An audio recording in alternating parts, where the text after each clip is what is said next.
Oh, shit. That's a bit distorted. Sorry. Hello. 1 second. Why does my mic sound like shit? At least through my headphones. Let me do some, change a few things for a moment. Oh my goodness.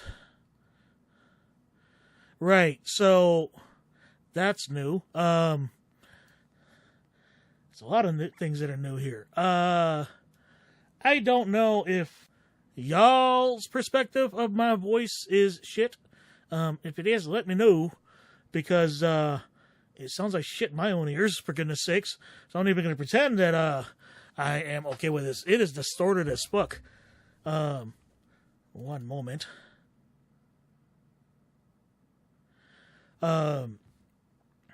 Yeah, so that being said, yeah, not entirely sure how I sound. My mic might not be in such great, well, what am I saying? If it's, just let me know. If my mic sounds like shit, we'll have to stop for a second and figure this shit out. Also, a little bit of housekeeping, a couple of things. I did not just wake up. The reason I was late to the stream is because I was trying to convince my dad that Project 2025 is a real thing. Yeah. It's a shame Sanix isn't here, but I think he might be dealing with some stuff right now. Nonetheless, I hope everyone in chat is doing well. So getting back to what I was saying about some housekeeping stuff. Number one, I've been up all day today, actually. And if you're wondering why, it's because I went to the Taste of Minnesota, which is like Minnesota's 4th of July celebration thing. But rather than going there to celebrate 4th of July, I went there. I'm not wearing a shirt tonight. I went there to go support First Wrestling. What is First Wrestling? First Wrestling. Sorry. My phone keeps going off, and I have access to my text messages on my computer, so I'm stopping to check to make sure nothing is, like, on fire. As I was saying, I went to... so First Wrestling is Minnesota's premier indie wrestling promotion. You have seen me wear a First Wrestling t-shirt on stream. I'm not wearing it. I'm wearing an Anime Fusion, last year's Anime Fusion t-shirt, which admittedly has a very... their avatar being cute. So, nonetheless, Avatar, their mascot. So, hello, Roz. So, hopefully my mic doesn't sound like shit. Number one. Number two, I went to go support First Wrestling. So, I did get a couple of things. Before we start with Coffee Talk, I'm going to talk about the two things I got from First. This time around, we didn't have any guests of honor, so I don't have to worry about paying for things like autographs and time to talk with the likes of Colt Cabana, Gangrel, and Eric Redbeard. And Victoria last year, which I got to talk to her even though I didn't get any pictures or anything. I definitely got to talk with Eric Redbeard, and it's poetic that he has been re-signed, not resigned, re-signed to WWE as part of the Wyatt Six, and that's actually kind of cool. Which is a thing they do to commemorate Wyndham Rotunda, Bray Wyatt's untimely passing, with his younger brother being the new leader of the Wyatt Six, Uncle Howdy. So, so having the opportunity to talk to Eric Redbeard last year was actually amazing. But this year there was no guest of honor, so it was just straight wrestling. They also did it smarter this year, because last year they literally went from noon to 6 p.m. and it was non-stop wrestling that entire time. That's a lot. That's 4 hours. Noon to 6. No, that's 6 hours of non-stop pro wrestling. That's a long time. Like, wrestlers are doing 3-4 matches, and it was fucking hot last year. Like, it was like, it was like 95 last year, Fahrenheit. And if you're wondering what that converts to in Celsius, it's about 33 degrees Celsius.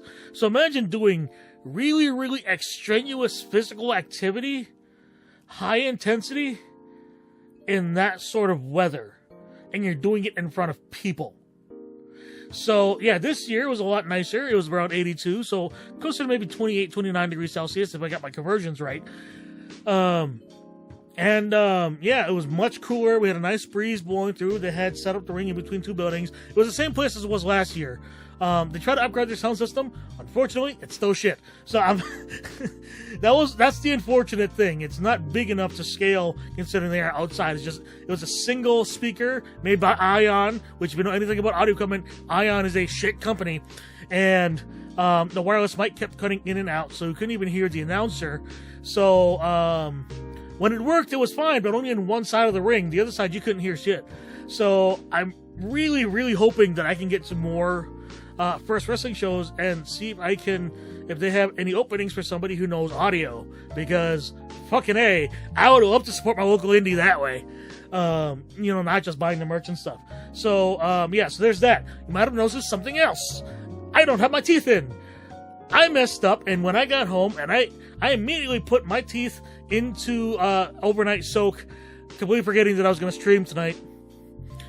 So, you're going to get me without my teeth during the stream tonight. So, that is the thing. And no tea tonight, and the reason why is because I had some caffeine on the way home from the Taste of Minnesota, so I'm not going to try to overload myself with caffeine. I had a Celsius this morning, which already knocked out half my caffeine intake for the day, and so now I'm running on fucking Coke Vanilla Zero Sugar. So, as far as caffeine is concerned, and thankfully I don't think I've broken 300 milligrams today, which is good because physicians recommend a maximum of 400 milligrams before things go bad. So, so instead of having tea, I've got my thermos, and I've got a full liter of nice hot apple cider. And you're looking at me like, Tom, it's the beginning of July. Why the fuck are you drinking a hot beverage? If you know anything about Asians and hot beverages, it's how we cool down. That being said, it doesn't quite work the same if it's apple cider, because the hot part of the beverage cools us down, but the apple cider part of the beverage warms our soul. So, if you ever notice, if any of you in chat ever go to India, you'll notice that two things. If you go to India during the summer, it is hot. And number two, everybody is drinking hot tea, despite the heat. So, I don't know if this is actually like a medical thing. I should probably look it up just to see. Does drinking a hot beverage in hot weather actually cool you down? I know that in a different sense, taking a hot bath can break a fever. So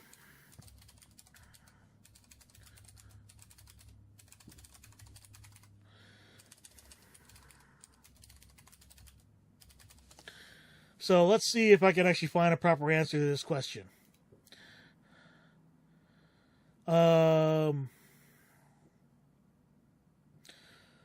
Okay, let's go. We have the Smithsonian, but let's see if we can find maybe something written by Mayo, or maybe a medical science, live science. Might be okay. So let's see what they got to say. A lot of news sites. Come on, Mayo.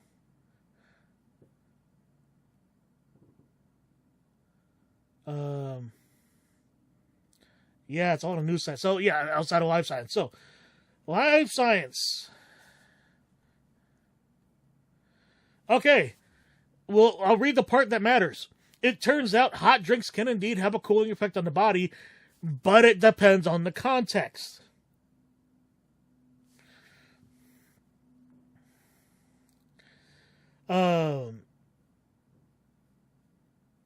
If it's not too humid out is one of the conditions.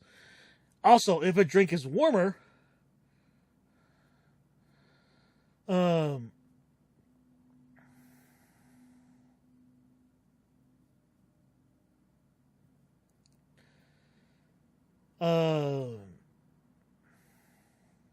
so if it's not humid, and the reason why is because hot drinks and capsaicin, spicy food, activate a nerve receptor that tells our brain to adjust our body temperature to try to cool down, which makes us sweat.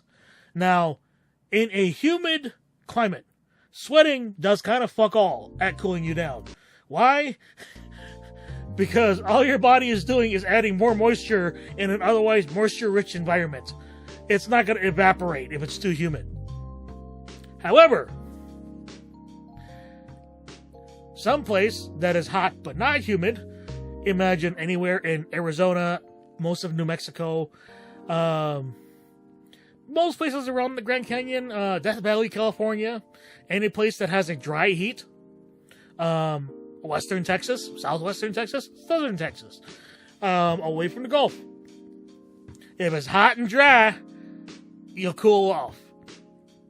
Now, that being said, you can also always use a fan to, help evaporate the moisture. And yeah, so there is some merit to drinking something hot to cool yourself off. Unfortunately for me, I don't think it's hot enough to make me sweat. And I don't want to have to grab my tower fan either. It might make noise in the microphone. So, in any case, let's talk about the two things I got. So one is, instead of getting one of the t-shirts from the company first, I decided to buy some wrestler merch. And this is a very important distinction. If you're buying from the company, you're supporting the company. If you're buying from the wrestler, you're supporting the wrestler. Now, when you put into consideration that pro wrestlers get paid a pittance, considering what they do, you kind of, if you are a fan of a wrestler, you kind of want to support them. And that is most definitely true for indie talent. So there's one Minnesota talent that's pretty iconic here in Minnesota. His name is Brandon Gore. His whole character is that Big Wrestling, there's a conspiracy that Big Wrestling is always watching. And so, therefore, he wears a tinfoil hat to make sure that Big Wrestling doesn't brainwash him. Now, the irony is he's not that far from the truth, but, whether that's a good or bad thing is up for debate. So, he's got this great, amazing shirt that says, Big Wrestling is always watching. And I'm going to tell y'all right now, you're going to see this on stream. And if anybody who's new to the stream asks what the fuck shirt I'm wearing, I'm going to promote the shit out of Brandon Gore because the dude is hilarious and amazing. So he's an amazing wrestler. As a matter of fact, First Wrestling has started doing trading cards now. So I have this shirt. I'm going to gently toss it to the side. And I'm going to show you, I got the Series 1 run of the First Wrestling trading cards that they have recently introduced. And right on the front of it, so let me turn off the facial tracking for this. Right on the front of the Season 1, or the Series 1 collection, nope, I've reactivated it. Hold on, let me deactivate it. Is A1 Brandon Gore himself. So, yeah. So, well, we're going to open this on stream. We're going to see what's in here. Apparently, it has either almost most or all of the talent that has spent a notable time in First Wrestling, which means I wonder if it includes the likes of Top Flight and Orange Cassidy, both of whom have spent quite a bit of time in First Wrestling. So here we have Brandon Gore, which was on the front, and his bio is on the back, as you can see. And I will say, I love this webcam, the fact that it focuses so fast. So here is the description of Brandon Gore. From Bigfoot and Nessie to UFOs and Big Wrestling, Brandon Gore has questioned everything in existence from one end of the earth to the other. After his Uptown VFW little title victory at Mall of America, Gore's rise to the top has First Wrestling's tinfoil loyal believing in Brandon Gore. So yeah, his crowd chant, if you ever see him live, is "We believe." So we believe, because the dude questions everything. We believe in Brandon Gore. kind of like we believe in Joe Hendry. So that's Brandon Gore. So our next card is Dark Sheik, who I have not seen live yet. I don't know who Dark Sheik is. So that's Dark Sheik.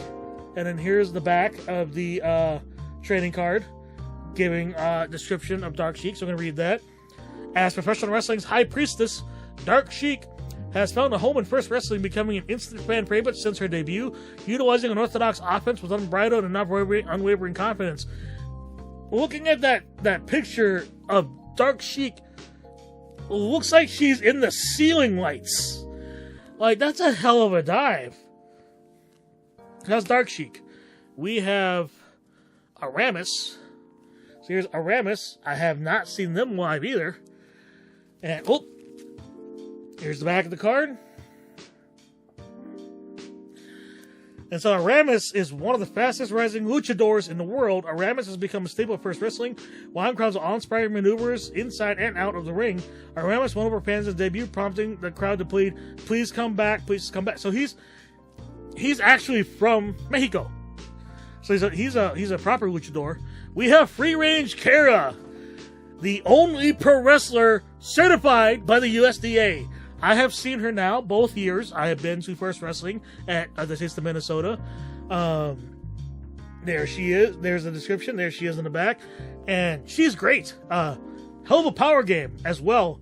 A little bit of a comedy twist to her wrestling style, where she loves to do-si-do and tell everybody y'all. And apparently she's also from the smallest town in Minnesota. So, hailing from the smallest town in Minnesota, actually says that on the card. If you don't believe me, it says it right there. Free Range Kara can often be seen square dancing in a squared circle, much to the chagrin of her opponents. Beyond the friendly Midwestern smile is Kara's farmer strength and condition. Yeah, she's a hell of a power game. Like, she's small, but she's like a forklift. Proving her to be a threat in First Wrestling. Yeah, she is great. Riley Jackson. He's one of the main heels in First Wrestling. At least I think he is. Let me double check. I think he is.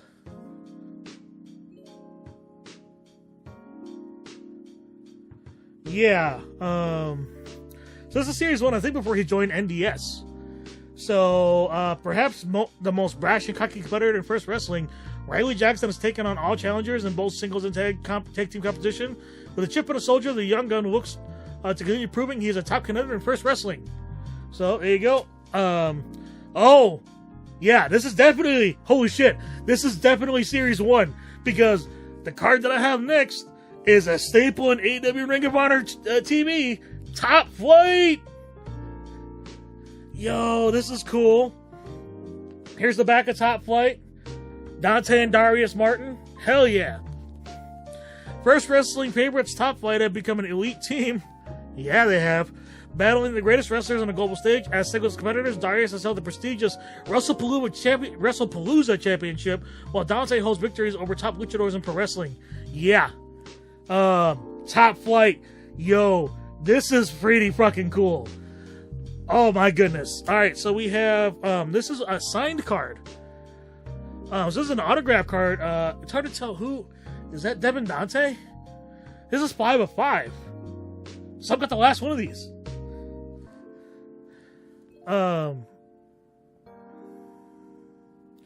Yeah. First Wrestling autograph cards. I don't know. This might be Devin Dante. I can't tell. I'm sorry. Devin Dante is the current First Wrestling champion. So yeah, this is an autograph card. So this is what it says on the back. First Wrestling autograph card. So these are cool. Thunder Frog.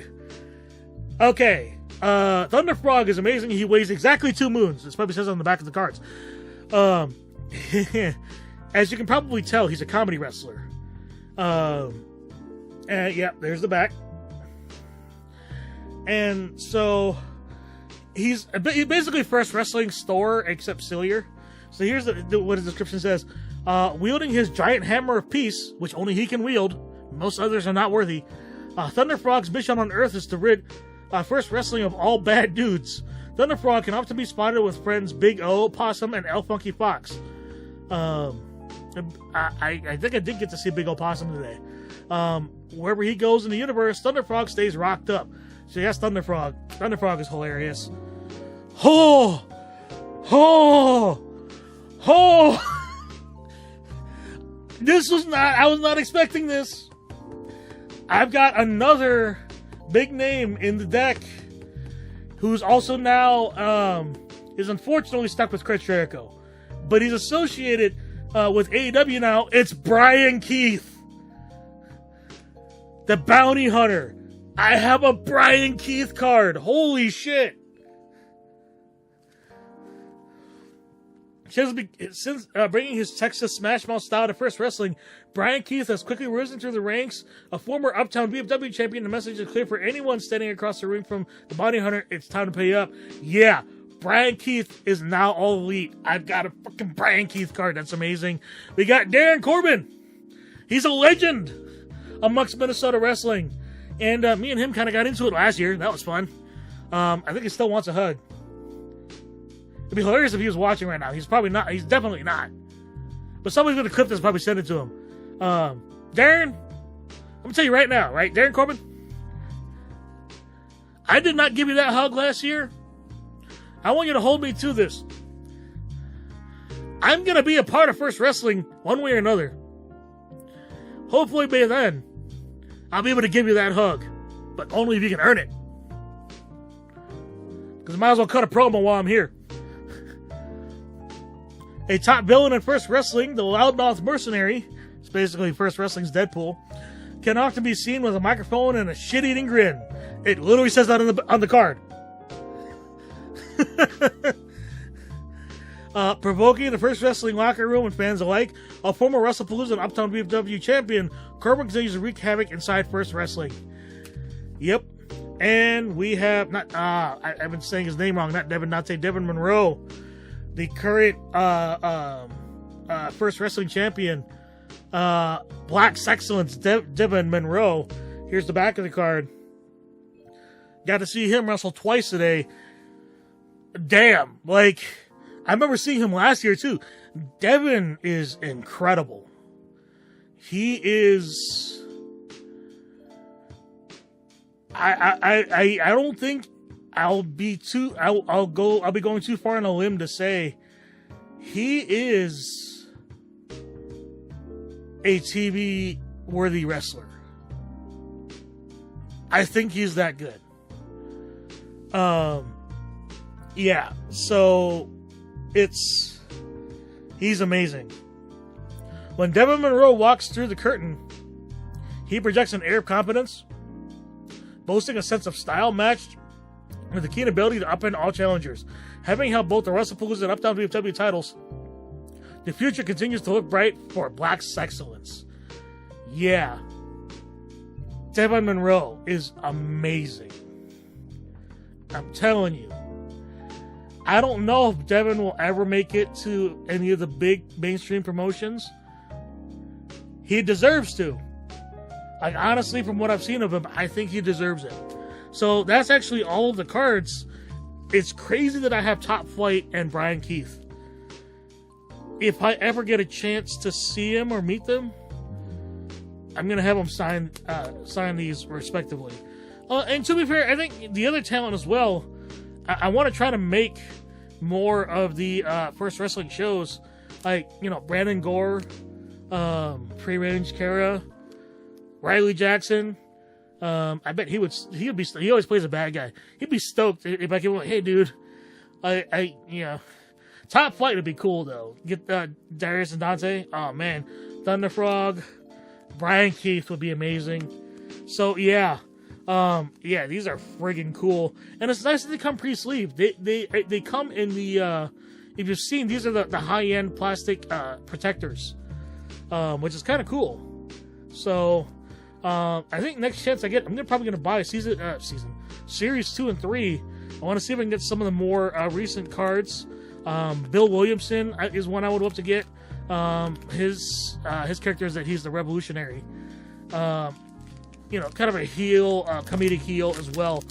So yeah, so I've had a long but fun day, and I realize in hindsight I probably should not have worn my work boots, or if I did, I should have used some foot powder, which was a mistake on my part, because yeah, my feet were burning by the time I got home. But in any case, so that was my adventures today. So let's go ahead and continue our own adventure here in Coffee Talk. So let's switch over. I take a sip of my cider.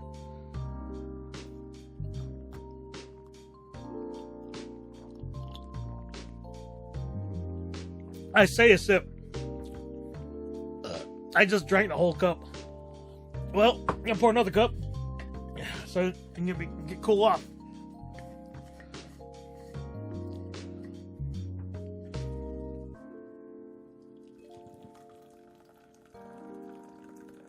Oh, and yeah, you might also notice no cam. It's because this game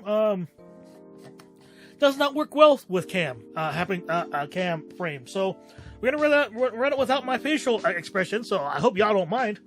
All right, let's go ahead and change my DPI back to full. And do we continue? Where are we at even?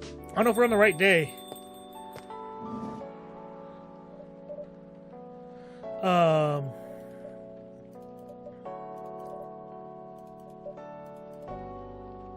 No, this is like day one. So let's it's weird that I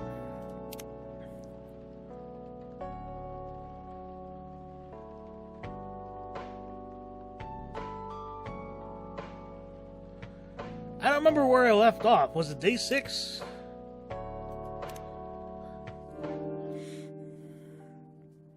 Also, some of the voices might be a challenge without my front teeth. Nope, I think we've played this one.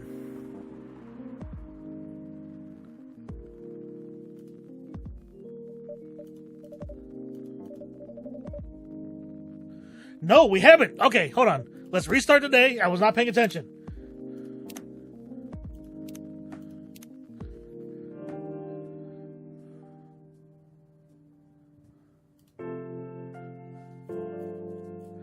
Sunday, September 27th, 2020. Press any key. Wait, where's the any key?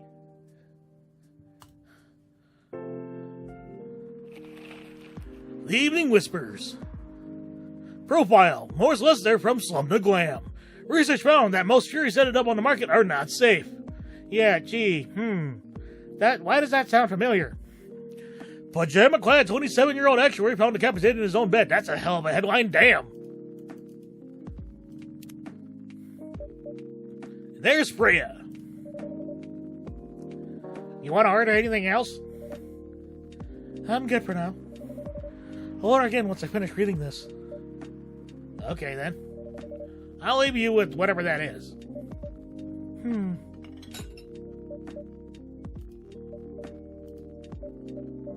Oh, man. Oh, hey, she's back! It's Aqua! Oh, Aqua. Fancy seeing you again so soon. Hi, Freya. Hi, Tomrad. Good evening, Miss Aqua. How are you two doing? Same old. I'm good. How about you? I'm fine. Thank you. And you? Oops. She's so awkward.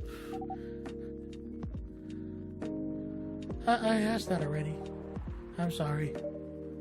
Don't worry about it. Is Myrtle here? So far, it's only me and Tomrad. We have you with us now, of course. Are you meeting here? Are you meeting her here tonight? Oh, it's not that. I was just wondering whether she's coming here again tonight. You have her email, right? Yeah. Well, you just tell her to come and meet you here now. That works for me whenever I want to talk to someone. Hold on.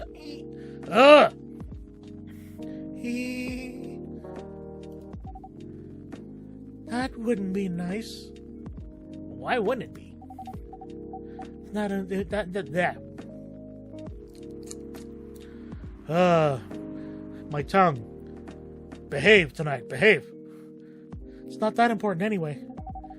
I just wanted to follow up on the questions her team sent today. Follow up, Dork. I mean, not that I want to make you do anything, but I suggest you, considering it's actually important, might actually want to,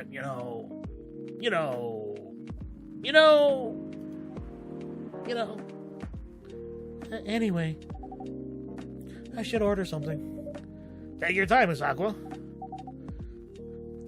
It's alright, I'll order now. I'll have a cup of tea with lemon and cinnamon. Oh.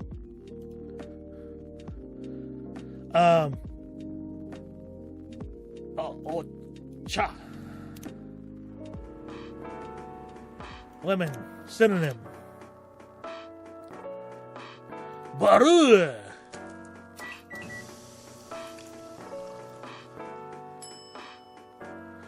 Oh, Russian tea.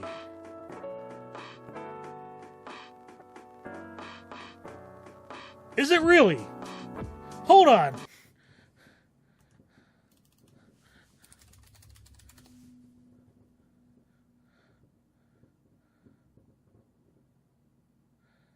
No fucking way.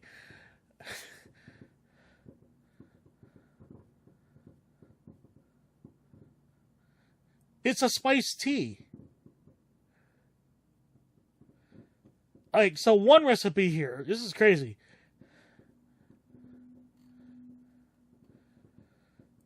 So here's a recipe. 2 cups sugar, 2 cups 2 cups Tang, 1 cup instant tea powder, 1 package powdered lemonade, 2 teaspoons of ground cinnamon, and half a teaspoon of ground cloves. Now, I bet the cloves make it hella aromatic. Hell yeah. I like the smell of cloves. It's awesome. Serve it. Here you go. Oh, it looks so pretty. If I'm not mistaken, it's called Russian tea, right? Oh, you knew. I heard about it once. Pretty sure the only part that's Russian is the... Yeah. It was originally from a community cookbook or something. You're right. Brewpad. Tea. Russian tea. Despite the name, it's a totally American drink. Tomato chill.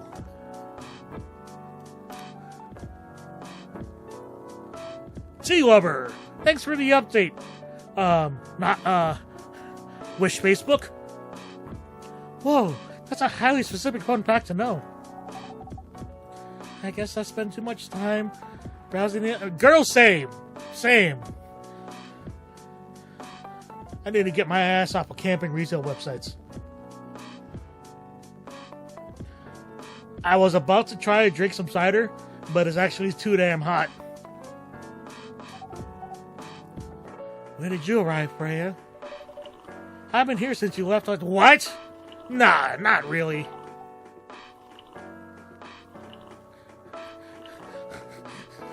Let's just leave it here. Let's just leave it here. Just her drinking indefinitely.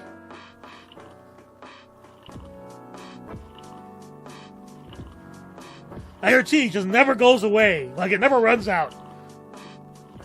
It's infinity.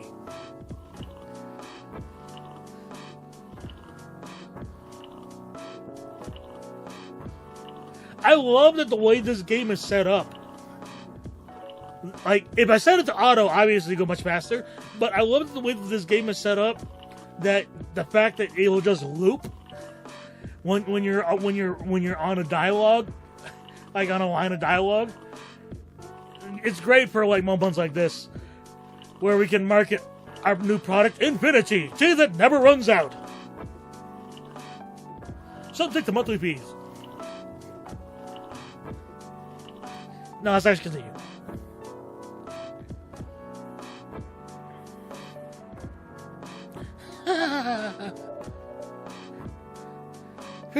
Finish drinking first, Aqua. Also, striped arm sleeves.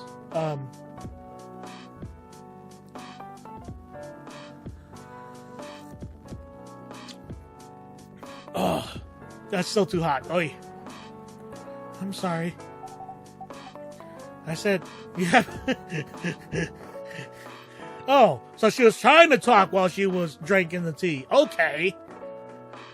I said, you haven't left. I was joking. Oh. That would be crazy. I mean, knowing Freya, I don't think it's that crazy. Why? Oh no. I didn't mean to offend you or anything. It's just that you shouldn't forget to take breaks. You too, Tomrad. Please make sure you get enough rest. Girl, I run an overnight coffee shop. I get plenty of rest during the day. Of course I will, Miss Aqua. Thank you for the reminder. By the way, Aqua. Yes? Where do you come from? Now, alright. I do hope this is not intended to be to be the same question that a lot of us Asians get asked, and that is, what type of Asian are you? By the way, those of you wondering, I'm Cambodian. Because, judging from your accent... Oh! Well, I'm not about to give her an Asian accent. But now I have to give her an accent. Shit. The problem is I'm only good at American accents. I'm not about to give her like a Geordie accent. A stereotypical, potentially really offensive Geordie accent. Or, a Yorkshire accent. Where they just straight skip words sometimes. Like, by the way, if you're from Yorkshire, England, and you are in the stream, I'm not trying to insult you or be offensive. I'm just saying. Based on my twisted interpretation of the English language. Well, shit. Guess I'm gonna have to give her an accent, and it can't be American. Balls.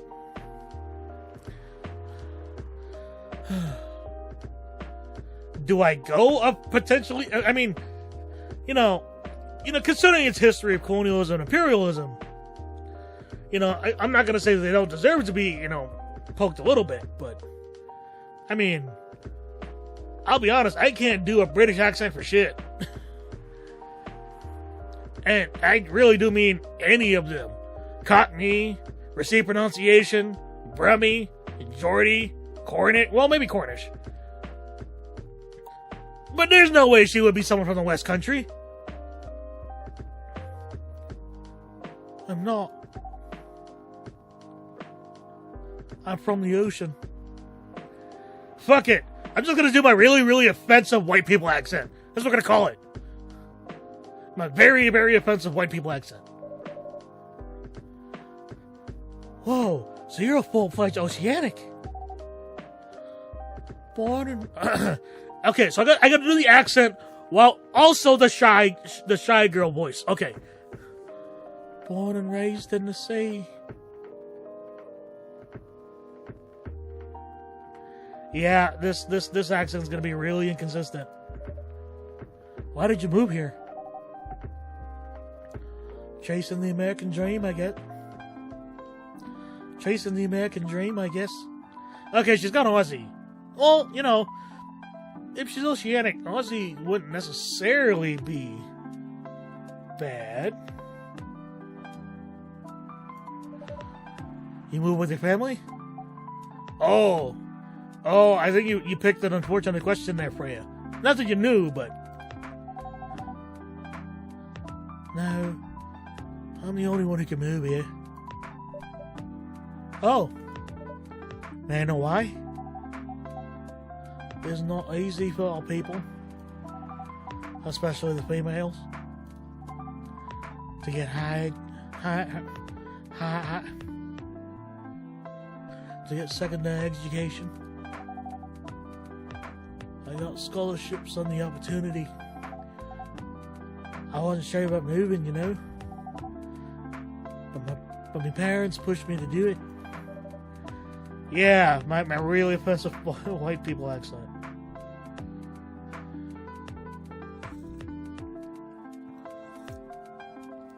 It's funny too, because I consume a lot of UK content.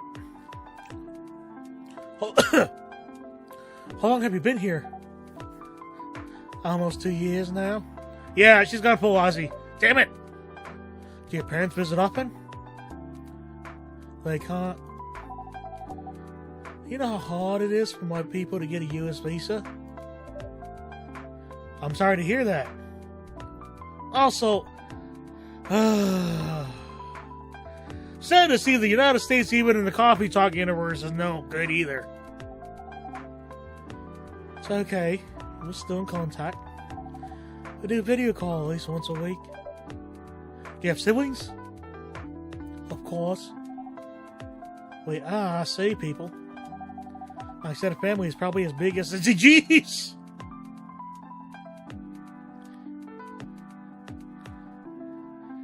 So,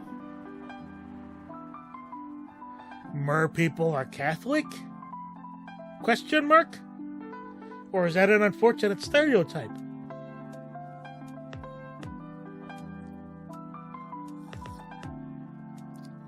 I guess we may never know.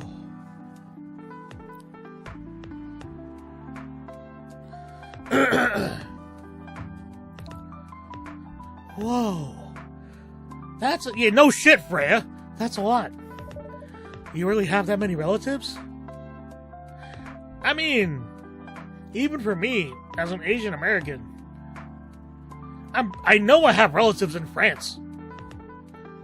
Because France was one of the countries, due to colonialism, that opened their doors after the Khmer Rouge were ousted from power, and they were taking in refugees from the genocide.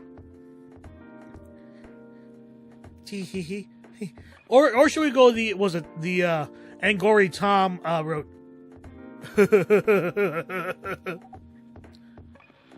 Of course not. I was just exaggerating. Hyperbole!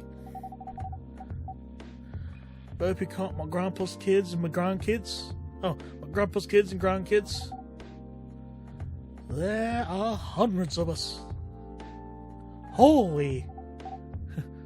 What's that symbol? Hold on. What is this?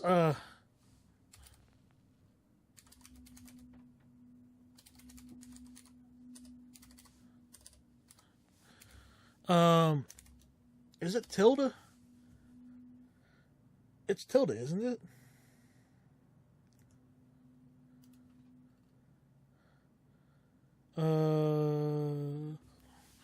Control F. Oops. It is tilde. Okay, what is it supposed to symbolize? Oh, it's used as a.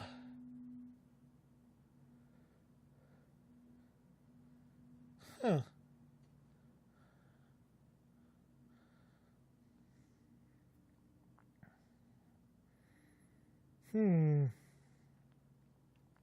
Oh, right. It's used as a letter accent for certain languages. Of course. Not to be confused with Tilda Swinton.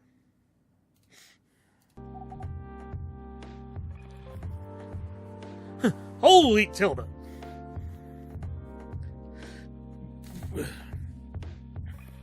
Do you have any siblings? I have. Not as many as you, I assume.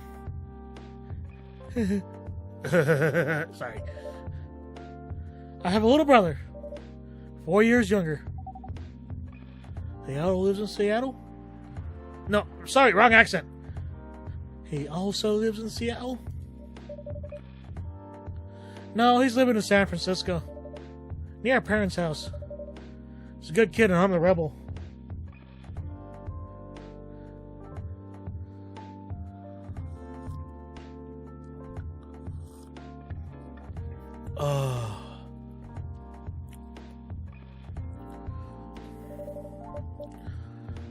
Working some high-end tech. Oh. That poor, poor child.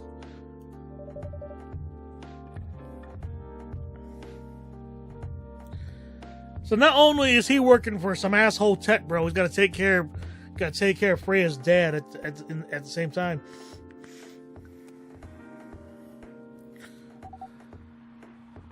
That's so nice of him. I know, right? That reminds me. I should visit my parents after finishing this draft. You should. You know. I feel like I should be doing a NaNoWriMo stream this year. Bunny had said something to me that really stuck with me. Because Bunny's one of my beta readers. And the one thing that really stuck with me last time I went to go visit them is we were talking about writing. And I was talking about... what was I talking about? Oh, it was I had wanted to I had explored the idea of turning my it was using it was RPG Maker XP. That's what it was. The game development software RPG Maker XP, which is kind of legendary for its usage in creating some amazing indie RPGs that you can go and get for free. The Witch's House is probably one of the most notable. What's that one really cruel game? I forgot what it's called. It's a really cruel game made in the engine as well. And I remember I mentioned that I would love to create or tell the story of my novels in the form of an RPG through RPG Maker. And Bunny immediately was like, Tom, your writing would sound amazing as a video game. And we talked about it further in like the idea of making a visual novel, not so unlike Coffee Talk, that style, but with ridiculous, like amazing, like well animated action sequences. Because one of the things that I am really, really good at writing, to the point where people know me through this, is that I am really, really good at writing combat and fight scenes. It's a side effect of growing up watching Jackie Chan and Jet Li and Donnie Yen and Michelle Yeoh and a lot of Hong Kong cinema. So like,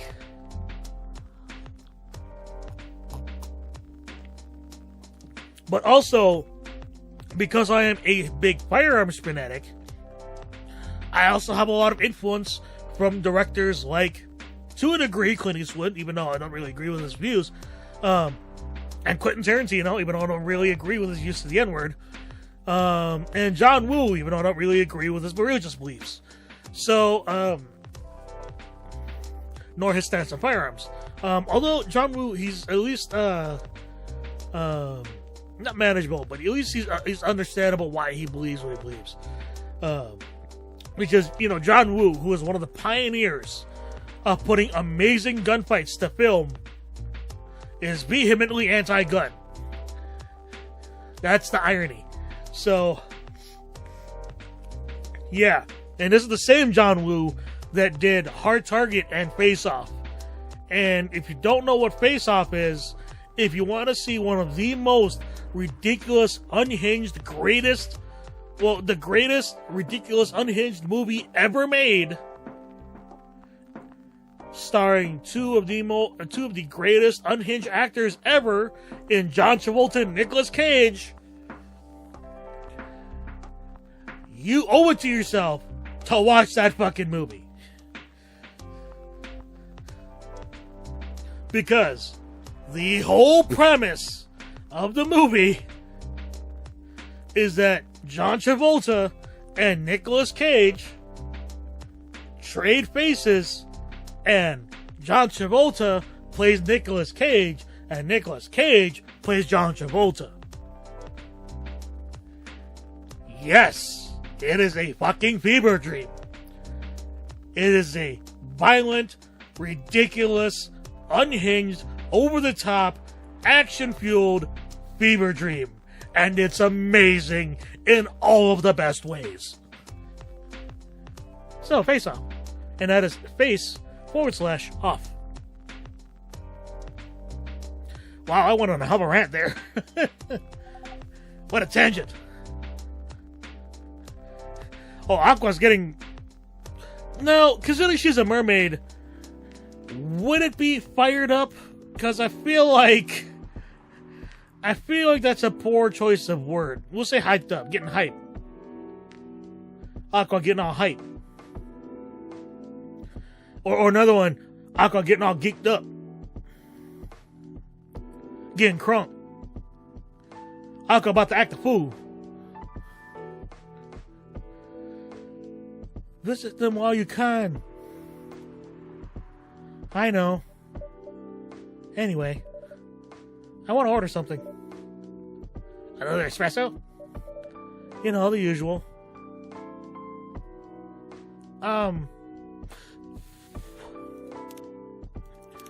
She likes the espresso, right? So we give her coffee. Okay, sorry. Beep, beep, beep, beep, beep, beep, beep, beep, beep, beep, beep. Serve it! Your espresso's ready. Thanks. At least Spray's order's easy. Bitter! Just the way I love.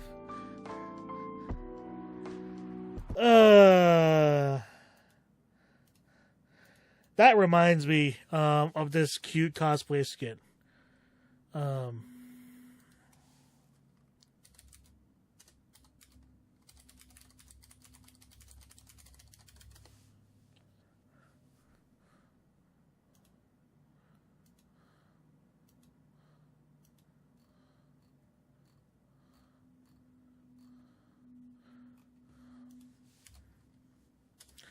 I'm trying to find this video. Hold on.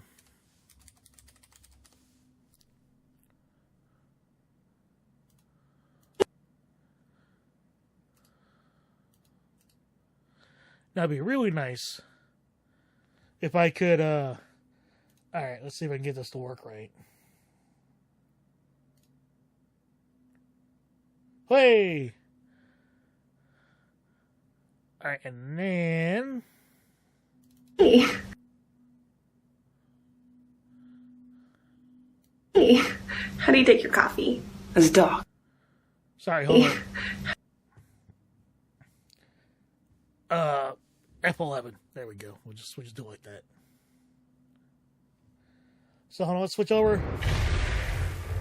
Reminds me of this. Hey. How do you take your coffee? As dark and bitter as my soul.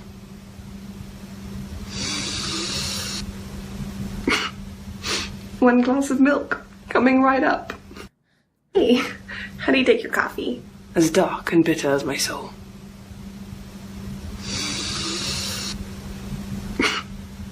One glass of milk coming right up. Yep, that's what that reminds me of. All right.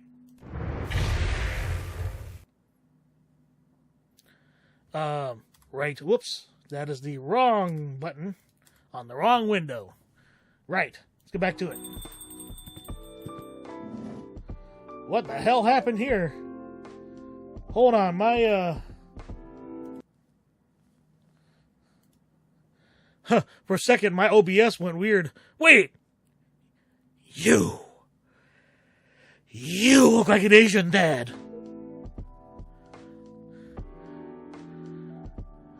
But I'm not going to give you an Asian dad accent.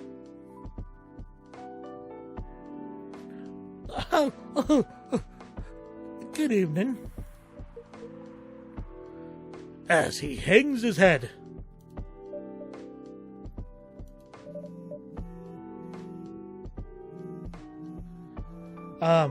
Aqua, your phone is buzzing.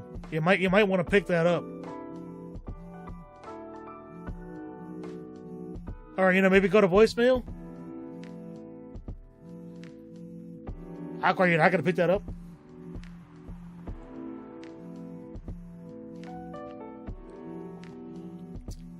Gee, what settings do you have set in your phone there, Aqua? Is your phone just going to ring indefinitely?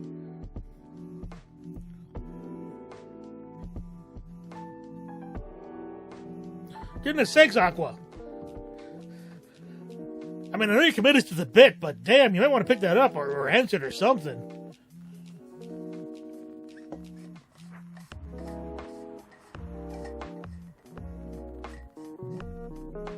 Meanwhile, I'm going to pour myself another cup of cider.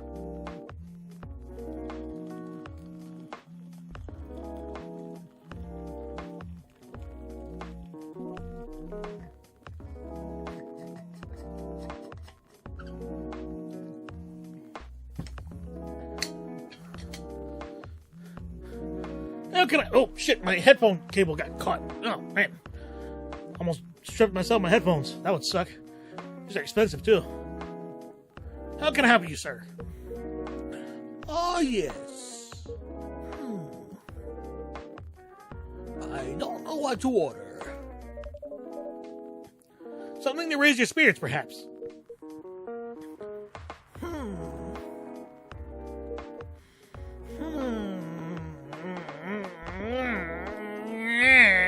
Sorry.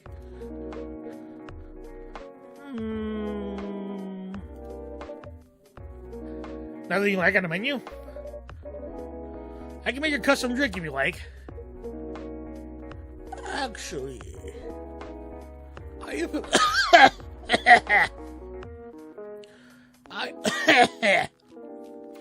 My throat. Maybe I should have had one with a tea instead of the cider. Oh, his voice. You know, we'll give him something else. Are you familiar with STMJ? And no, I don't mean that issue with your jaw where the jaw ligaments don't work correctly. I'm sorry. Ooh. I'm sorry. I've never heard of it. If you can tell me the ingredients, I'm sure I can recreate it. Ah, lucky me.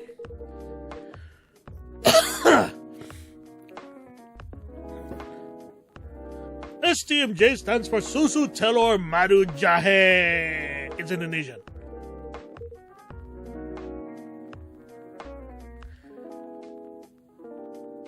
He might very well be an Asian dad. This right here, he might be an Asian dad.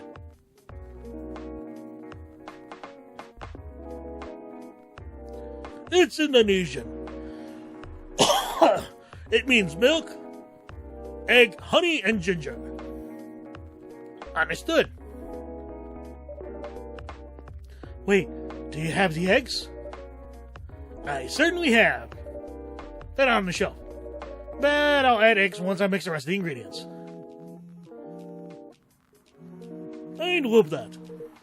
1 cup of STMJ, please. So, what was it again?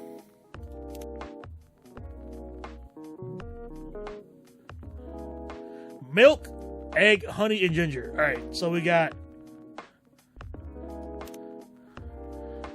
milk, honey, ginger. And then baru.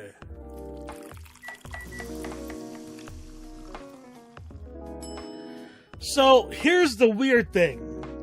I want y'all to notice something. You notice how the arm is a little melanated, it's a little dark. Yeah, it's really weird because it matches my arm surprisingly well. It's a little more my arm's got a little bit of a paleness to it, but this is like me after being outside in direct sunlight for about 10 hours. I don't get dark very easily. But when I do, I get dark. Here's STMJ. Let's see. You almost got it right. I'm sorry. Care to point out the mistakes? I guess it's the honey. You should have put the ginger in after the milk. Noted. Don't worry about it though. Now hold on. When I did that drink,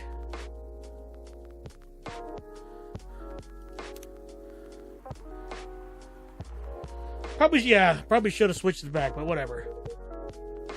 I've traveled so many places in the States, and none of them got the STMJ right.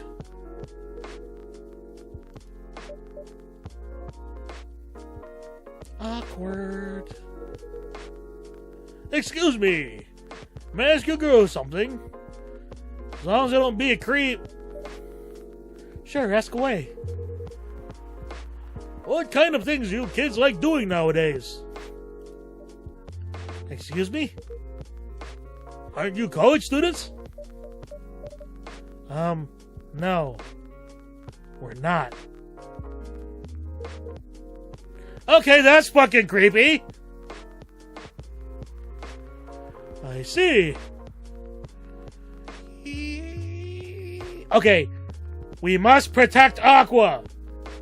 Freya looks like all she needs is pull out a stun gun and take care of it. It'll be over. But we must protect Aqua.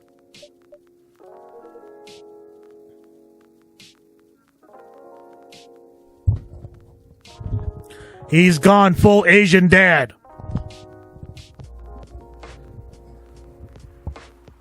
May I ask how old you are? You're being creepy, old man. Go back to your chair and keep your distance. Oh, I'm sorry. I didn't mean to be creepy. Hey, Tomran. Hi, Jess. Who's this pervy old man? Well, answering from Tomran's perspective, I don't know. But from me, as Meg Geek Tom, having read the comics before we started this playthrough, I know that he's the dad of that runaway idol. Monologue over. I have no idea. It's his first time here. I want to be able to understand young people.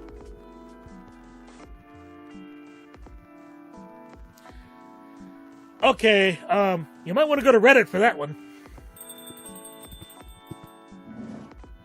No! Hello, Georgie. Thank God you're here, Officer Georgie. What's up? There's a creepy old man trying to flirt with us. Where? As he looks over. You mean him? Yes, but not so loud. This man here is Rachel's dad, Freya. He asked to meet me. So I told him to come here. Oh. I didn't know that Rachel's dad was a pervy old man. Yeah, me neither, Freya. Me neither. No wonder she ran away from home. Everyone, please meet Mr. Furlong, Rachel's dad. Mr. Furlong, please meet Freya and Tomran. Please, call me Hendry. I believe in Joe Hendry. Sorry.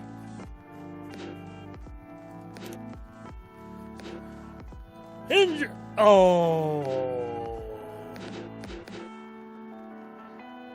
That's actually kind of sad. Wholesome, but sad.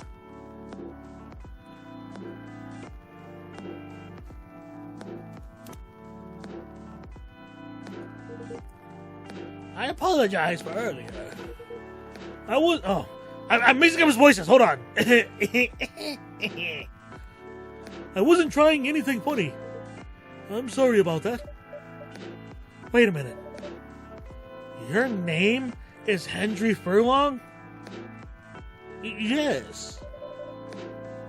And you're Rachel Ferencia's father? Yes. Furlong, Ferencia. Why do you have different last names? What are you trying to pull? Florencia was my late wife's maiden name. Oh. I'm sorry. Rachel chose it for her stage name. Freya. Okay. I think I better work on my novel. I'm sure you guys have a lot to talk about. Freya, I'll come with you. Anyway, what was it you wanted to talk to me about? It's about Rachel. That night when you drove her home, was she hanging out with shady people? Well, I think one of them was a bit shady. Hey, I heard that. What? I'm not a criminal. I'm just kidding. She was in the coffee shops out with Frey and Tom right here. She wasn't in any danger. Are you sure? What about before that? Whoa, calm down. Is everything all right? It's just that I feel that she's getting more and more distant. I don't know how to talk to her anymore, or even what to talk about. I don't know what kids her age are into nowadays. Every time we talk, we end up fighting. I have 3 daughters. We fight all the time. One thing I learned, give them time and space, but be there when they need you. Or you can just bribe them. One time I had a fight with my eldest daughter. She didn't want to talk to me for a week. I know she loves pizza, so I went to Rocco's and bought her favorite pie. Put the pizza on the table like a trap. Then I just waited for her to take the bait, just like a stakeout. When she took a bite of that delicious pepperoni, I casually grabbed a slice and sat with her. That pizza really helped smooth things over. After that, she wouldn't stop talking.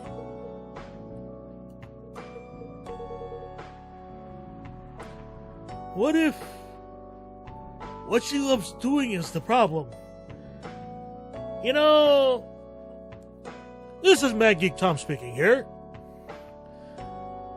I know this all too well. Thankfully, it's no longer the case for me.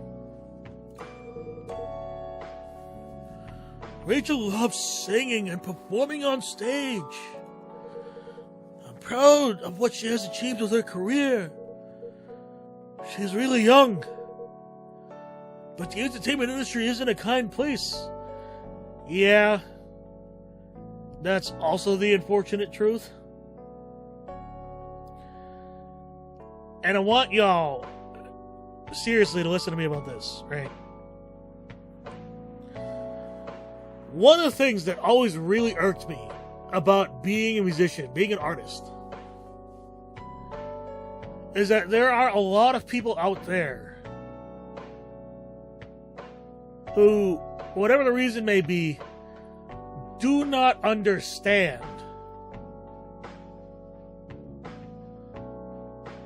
that what we do, as much as we love it, as much as if money didn't matter, it would be all we did. You don't get our services for free.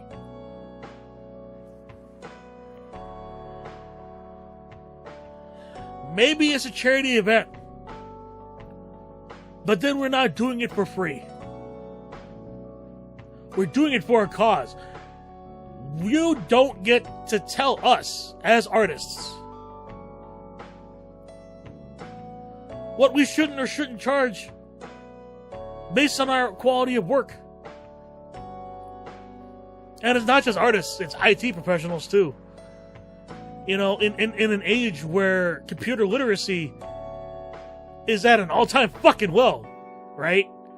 Like, it's insane to me, and maybe it's just because I'm a streamer and I have a tech background and I know my shit. But I've always felt like on a basic level, if your job is to use something on a computer, you should know the basic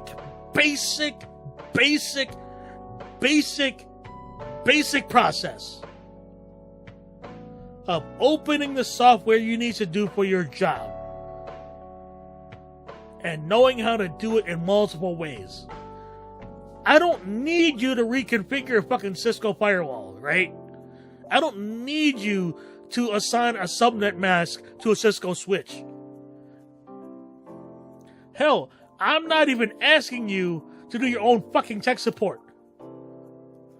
I'm asking you that after the 7th fucking time of us telling you where the fucking start menu is, fucking learn or get the fuck out the way.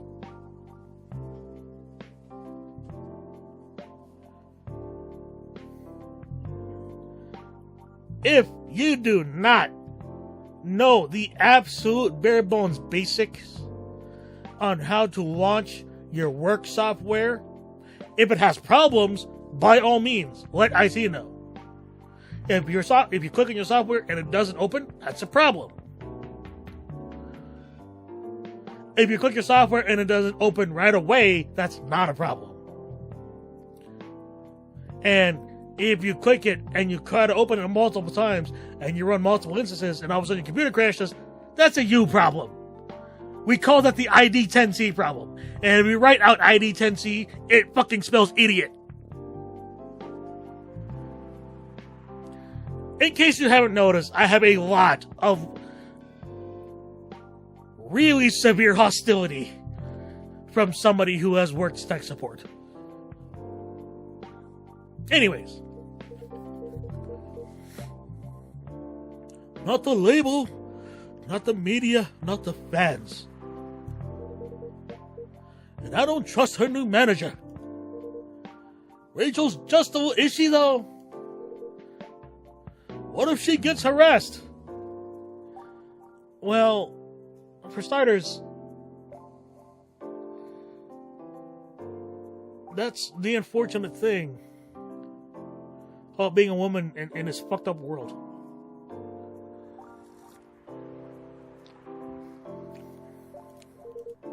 Or forced to do drugs. Did something happen? Well, nothing's happened yet. Here's where a little of the boomer mindset and the modern millennial, zoomer, whatever you want to say mindset is. I just feel it in my guts. So, while yes, there are some celebrities who struggle with addiction and drug issues now, you ever notice it's not quite as prominent as it once was? Just a thought. Is it possible that you're just being paranoid? I don't know. Maybe. Psst. Tommy, I need to go now. Thanks for the drink. Take care of your way. She's literally squishy.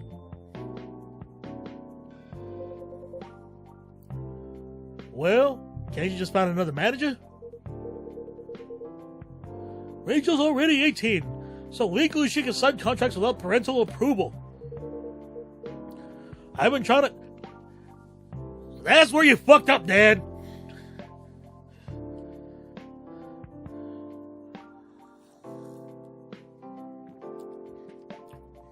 You wanted to quit outright. You don't even... Like... Here's the thing. It's one thing, and I totally get it. It's one thing to be like, I raised my kid in show business. Show business is a hellish industry, and it is. And I'm saying to the kid as they get better, and they somehow reach adulthood, and they seem well adjusted, which is obviously quite hard if you're a child star, but nonetheless, they grow up, they reach adulthood, and then you're just like, all right, now you gotta quit. Nah.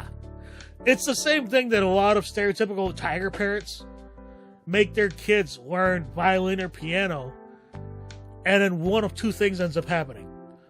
Either the kid gets good, and they're like, I'm going to grow up to be a musician, at which point the tiger parents are like, no, you're going to be a doctor and engineer, and you don't get a choice. Or an architect, whatever the fuck. Or two, they end up hate it because they don't have a knack for it, and then they hold that resentment into their adulthood, and then when they become adults and they move out and they get their own place or their own family, it's completely no contact. And then, either way, the parents are like, where did we go wrong? It's your hypocrisy and your lack of self-awareness. Sorry, I'm a little hostile tonight.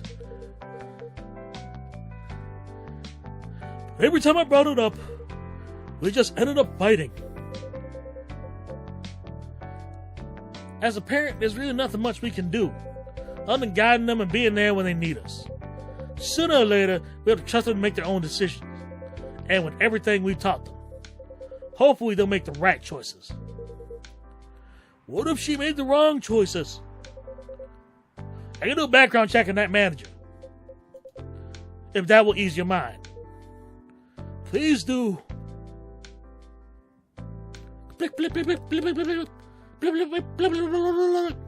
It's weird he's got a flip phone. In the age of smartphones, man, I miss flip phones. The thing is, though, is that if I got a flip phone, I'd miss YouTube. Like, that's the one thing I love using my phone for, is streaming video. YouTube, Crunchyroll, video content. And accessing things like weather reports, news reports, and navigation. I can get a phone that has just those things, no front-facing camera, a single decent high-quality camera on the back, and make it user repairable with replaceable parts, and a micro SD card slot, I'll be happy. It's Morris. Last name Lester. Morris Lester, got it. Oh, isn't he the guy in today's paper? Anyway, I'll let you know if there's a hit. Hold on, I gotta take this.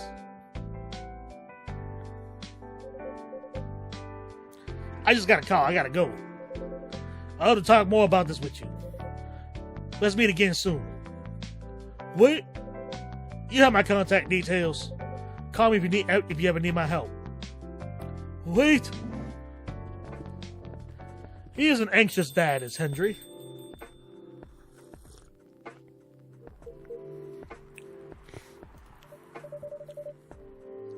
Don't worry.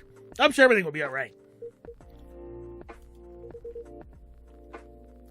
Oh, we about to get some exposition, which is the best thing about this game. Oh, here we go. I used to manage a girl band. I've seen bad things happen. That bad? Yeah. I was against her joining that pop group at first. But my wife, Rachel's mom, she convinced me to give it a chance. Ever since she's been gone, I don't know how to talk to Rachel. With her wanting to do more of her own stuff, I don't know what to do. What do you mean by her own stuff? Modeling and a solo singing career. It's a whole different world than the band. I'm familiar with that side of the biz. But things have changed, right? Even if it has, I don't think it's for the better. Hey, Bria. She survived being an idol. You know, that's a good point. Being a pop idol is hard as fuck. Not a lot of people realize that. And that's the other thing, too, is, we look at, like, people get, like, you know, good examples, Taylor Swift. Like, a lot of people criticize Taylor Swift.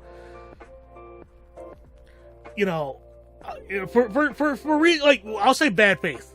In bad faith. Because you can make some good faith arguments about who she is, her success, her music and stuff. But someone criticizes Taylor Swift in bad faith, right? Like, just ragging on her fans for having an emotional response at her concerts. And I'm just like, oh, you mean like the Beatles? Like Frank Sinatra? Like Elvis Presley? Like The Who? Like Kiss? Metallica? Nirvana? Selena? NSYNC, Backstreet Boys? How about some modern examples? Anderson .Paak, Bruno Mars. Like, come the fuck on, people.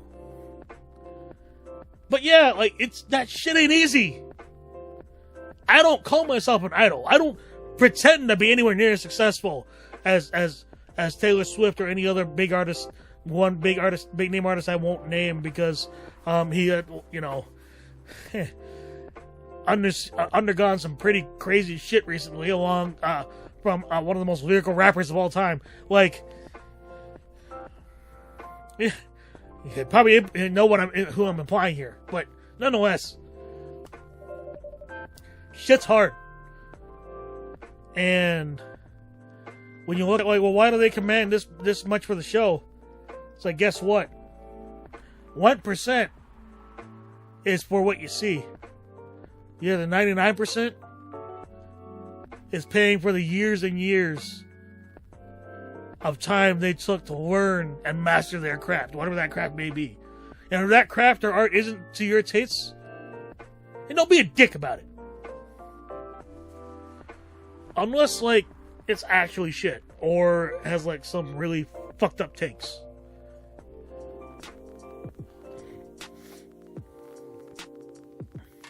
He even managed to graduate and start a solo career. My sinus says, it's weird. Let's readjust here, sit up a bit. There we go. Oh, my nostril. Come on, clear. Clear. Alright. He even managed to graduate and start a solo career. She sounds like someone who can take care of herself. Don't you think so? She's not ready. I don't want her to get hurt. There are a lot of bad people out there. People want to take advantage of her. You are her father. I understand you might be worried. However, you shouldn't hinder her from achieving her dreams. I just want what's best for her. Is it really what's best, though? I think she's born to soar. But she's just a girl.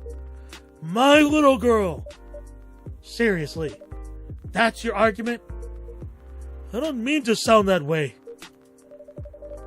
It doesn't matter whether she's a boy or a girl. You drive her away if you keep on acting like this.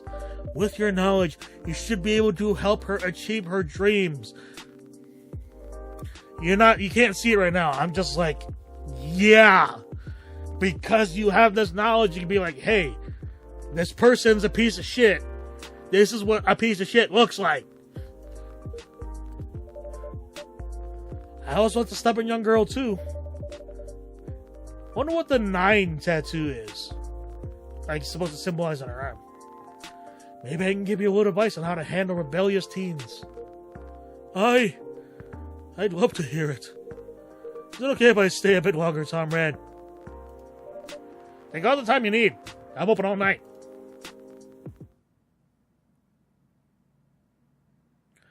Espresso. Blacker than a moonless night. Hotter and more bitter than hell itself.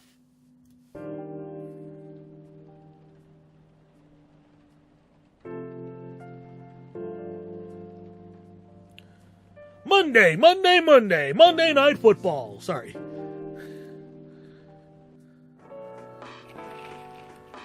The Evening Whispers. Military personnel stationed along East Coast of Britain immigrant. Oh my fucking.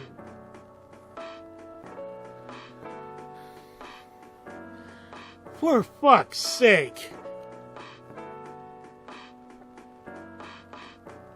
Yeah, no, America in this universe is shit too.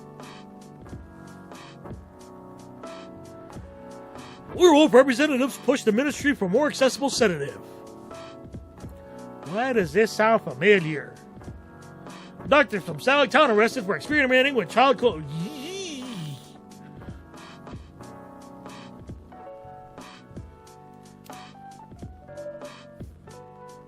Are you sure that would be okay? Yes. I mean, it'd be really hard to pull off, but it's something that'll make the story different. Different isn't always good. It's a neat concept, but you need to handle it very carefully and gracefully. I know. Oh, hey. Hey, Gala. What voice did I give him again? Good evening. Good evening, everyone. Welcome, Mr. Gala. Am I interrupting? It looked like you were having an intense discussion. It's nothing. Chairman was just giving me feedback for the book I'm writing. Sounds like a heavy discussion. What are you up to tonight? I'm just planning to sit and relax. Please don't let my presence interrupt you. Oh, don't worry about it. Although I need to interrupt Tarmad for a moment. Sure, how can I help you? Can I have a cup of...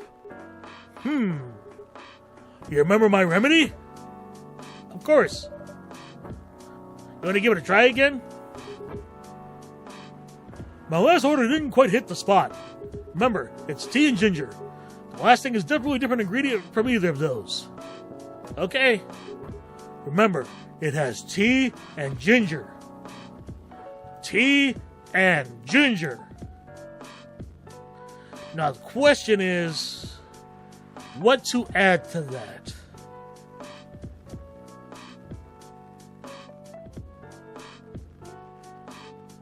Mint? But yeah.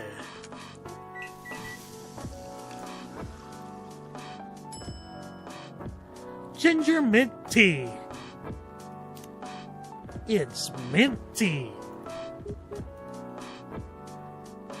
How is it? Oh wait, I fucked this up. I wasn't supposed to do that.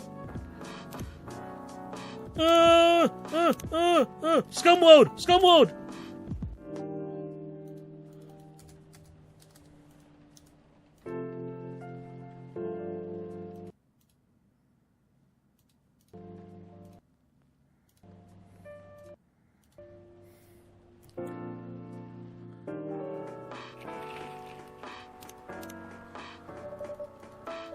Alright, we're not gonna reread the,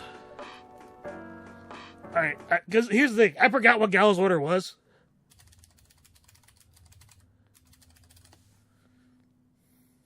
So we're gonna look up a guide. Because, why not?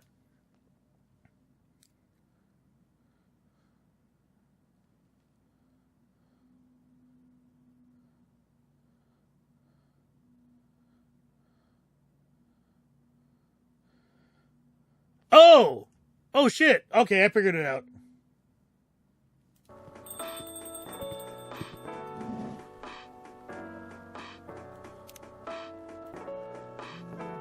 Alright, there we go.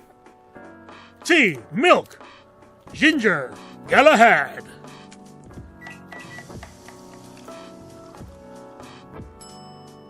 Aha! It's easy for the smell. This looks like it. Indeed. I have the same feeling. I made a note of that mixture. Perfect. Anyway, please don't mind me and continue with your discussion. Don't worry, Mr. Gala. We're done for the night. You're done. Galahad, Ginger chai latte. Good to calm yet warm your nerve.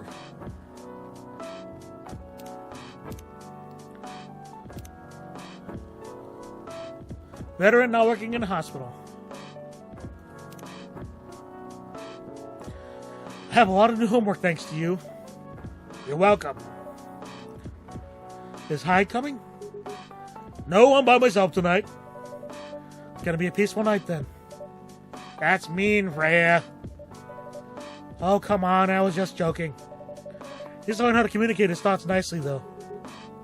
He may not look like it, but he's a very kind person, you know. He doesn't show it, that's for sure. That applies to you as well. Oh, come on. Oh, it's Bailey's. Good evening, everyone.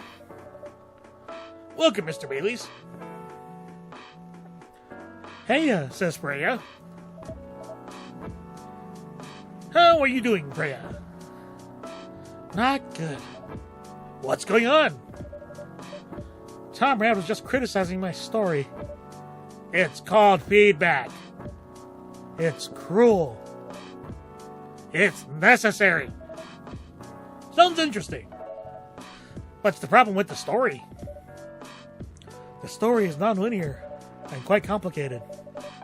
Imagine a choose-your-own-adventure storybook, but for adults. You could almost call it a visual novel. Sounds pretty common so far. But instead of telling you which page to turn to, each decision you make will give you a score. What? So there's a tabletop RPG. That score will determine which page you should go to. That sounds more like a video game than a book. I know, it's not that original. But my target here is the mainstream audience. Huh? With the help of my publisher, this kind of book may go mainstream. Just like that Choose Your Own Adventure show on Netstream. Oh, you mean that? Oh.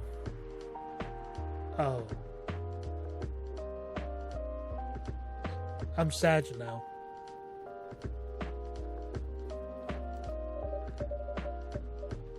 It was nothing new, but because of the marketing and the names involved, it reached the mainstream market, even though it sucked. That sounds interesting. And highly ambitious, Freya. At least it's simpler than my other idea. Which is? Making the novel not in the form of a book. Some would say like a visual novel. But in the form of story cards. Or like a visual novel. What? I know, right? As if she has all the time in the world.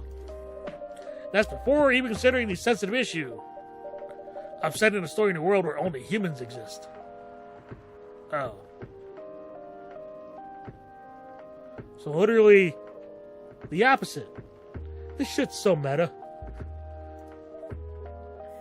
What did you say? No, there's a reason why it has to be that way. Just wait until I finish it, okay? Alright. As Tamara said, though, I won't have the time. Getting a normal picture proof is already a steep climb. Let's not make the mountain even higher. Fair enough. What's the story all about, by the way? You'll have to wait for it. Don't want to spoil the fun. If you say so. Anyway, I haven't ordered anything. What do you want to drink tonight? Ginger latte, if you know how to make it. Wait a second. I've done this before, haven't I?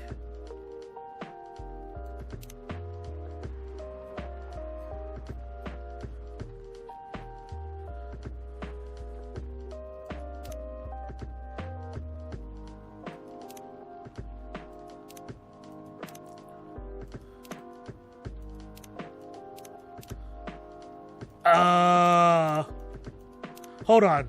Is it milk? Ginger milk? Brrr. It was wrong, we just scrap and try again. No, ginger milk. Trash it.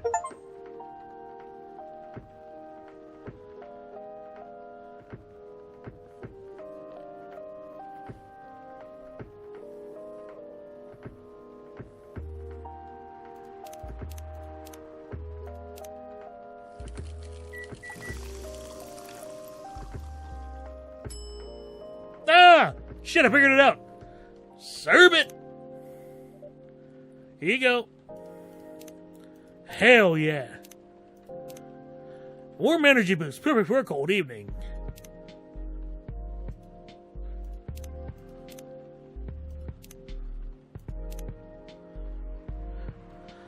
Will draw and design for food and shelter. Kinda like me. Have anime, will travel.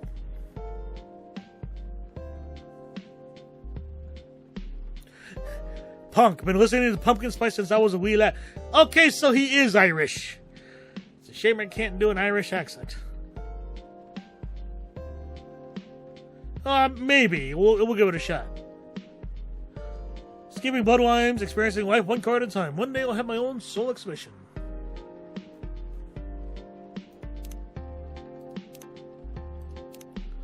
Tanks. This is good. With this kind of drink-making skill, I wonder why your place isn't any bigger. All we have here now is more than enough for me. Whatever floats your boat, I guess. By the way, how are you doing, Bailey's? Still busy with your last client? Oh, I'm done with her. Done? As in you're dropping the project? Hey, I'm not crazy. I still need the money. Done as enough, finished the job. I spent the last few days making sure it's even done before the deadline. Did she like it? Oh, she loved it. She had some complaints, of course. But I convinced her.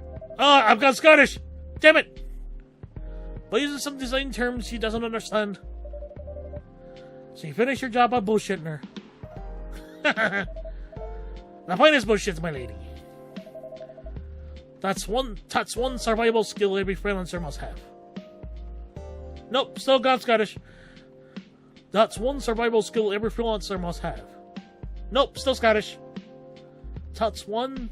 I know the TH, for some Irish people, is pronounced with kind of a much harder T, so that's one survival skill every freelancer must have. Freelancer must have. Oh, okay. I wonder if it's like a tonal thing, but I feel like that's kind of stereotypical. Fuck it. Are you working on anything right now? No. I'm taking a break from work.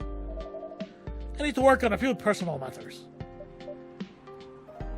Oh, shit. Like you and Willa? Something like that. By the way, I'm curious. How did you guys meet? If you don't mind me asking. I don't mind. It's just that I was young and stupid, you know. Oh, come on. Who hasn't been there? You're right. So, I was a bit of a player back in... Hold on. You used to call me the Drift King back in college.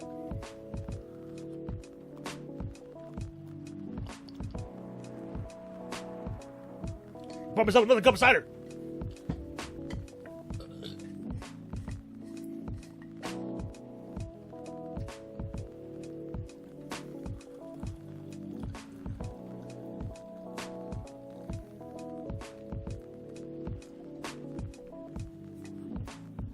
Oh, I love hot cider. If y'all didn't know, although to be honest, I do prefer cranberry cider over apple cider. No, the problem is cranberry cider is a lot harder to find. Anyways, I was a wee bit of a player back in college. Oh, spicy. And I was going after me 10 best friend's girlfriend's friend. Wait, what? Okay, I'll say it slowly. I used to have a best friend. He was an incubus. Okay. Let's call him Cognac. Cognac has a girlfriend. Still following? And that girl has a friend. The friend is the one I'm after. Oh, okay. Got it. She was one of the hottest girls there. But everyone knew she wasn't the type of girl you'd want to date. Why? I don't want to get into the details. But this succubus was super hot. And all the guys wanted to sleep with her. Oh, now I get why this game is rated mature audiences. She was a player too. Not a player 2, a player, comma 2. Huh? That doesn't sound like Lua at all. Because it wasn't Lua genius? Huh? Lua was my friend's girl. Oh, Lua was my friend's girl. Holy moly. This is getting spicier. The other girl's name was... let's just call her Rose. Continue. I knew Lua thanks to her relationship with Cognac. That's a fake name you made up, right? Yes. Now, let me continue with Toad's interruptions. Okay. So I asked Lua a lot of things about Rose. She knew I was after. It annoyed her so much. But I kept on bothering her. I mean, I was a pretty active guy back then. So Lua came to visit us at one point. I lived with Cognac back in college. I'd been out and I got back just as Lua arrived. A total coincidence. We went into our place together and witnessed something surprising. What? Cognac was sleeping with Rose. Holy mother of moly. Moly. Sorry. I saw the look on Lua's face. The disbelief, the anger, the sadness. And without even thinking about it, I punched Cognac in the face. You what? I got into a fight with him. Oh, I haven't told you. Cognac was a Brazilian Jiu-Jitsu tutor for kids. He's pretty good. Oh my. Yeah, I landed that one punch, and he beats me to a pulp. Easily. Lua begged me to stop fighting on her behalf. More like she begged Cognac. Hey, I wasn't kidding. I lost, but I don't give up so easily. I was beaten pretty bad. So Lua took care of my injuries. We grew closer after that. And I don't remember the exact date, but suddenly that friendship turned into a relationship. Then a situationship. And now we find ourselves in this unfortunate predicament. I know. Have you seen her by any chance? Yeah? Well, came by a few days ago. How was she doing? I've completely lost track of the Irish. I don't even know what the fuck I'm doing now. She hasn't returned any of my calls or texts. See, the problem is I can't do it without getting into a Scottish accent. We know that doesn't work, right? You know, it's like... It's crazy because I watched an Irish streamer, RT Game, who is very clearly Irish. I mean, he's Irish-Canadian, but he's Irish. He has an Irish accent. He pronounces his THs with a hard T. You know what I'm talking about. She's healthy, that's for sure. She got into an argument, though. With whom? There was this male model. A model? I don't think she was the type of girl to go out with a model. With a model. Oh, they weren't together. What were they arguing about? Well, we were talking about your relationship. Lua told us about the reason behind the fight. About your family stuff. And this guy, Hyde. See, now Gale is like, joined the discussion. What did he say? He didn't understand why Will would insist on getting family approval. Considering, what? You're willing to leave your own family. You would do that for her? Yes, I would. I'm sick and tired of my family. Why would you say that? Let me tell you about my family. Hold on, This is really, really kind of starting to piss me off because I feel like I should be able to not nail, but at least have some semblance of this particular accent.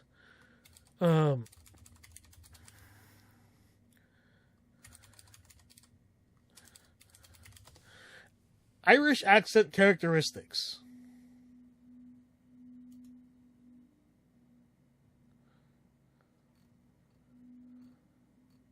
A wee history of Irish English.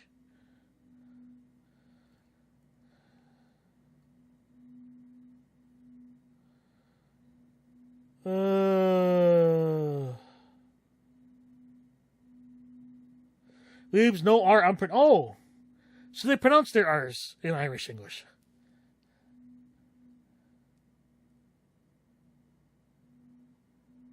So T's sound more like CH's, but TH's sound more like T's. What? So 2 sounds like chew. D's sound more like J's than non-Irish here, so idiot. Egypt. Vowels are flattened and pronounced with a more closed mouth so that R becomes more akin to er.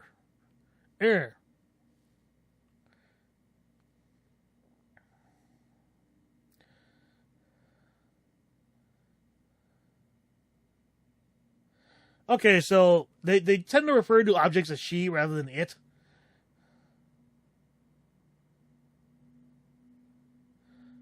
The word yoke is yoke. That's Yorkshire. That's nothing. It's used to refer to something you don't know the proper name of.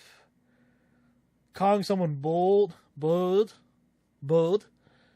says more about their bad behavior than courage. Cheeky, like in British English.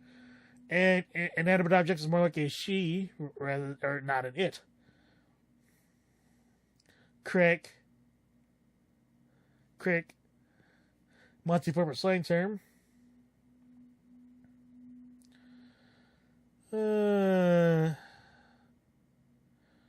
Wait, so much like the boroughs in New York, all of Ireland's 32 counties has a different dialect? Each one?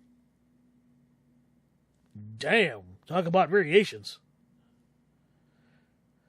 And I thought the United States had a lot of regional accents. I really do, but they just have more. Northern Irish, West and Southwest dialects. The Dublin accent. There we go. That's the one I'm looking for.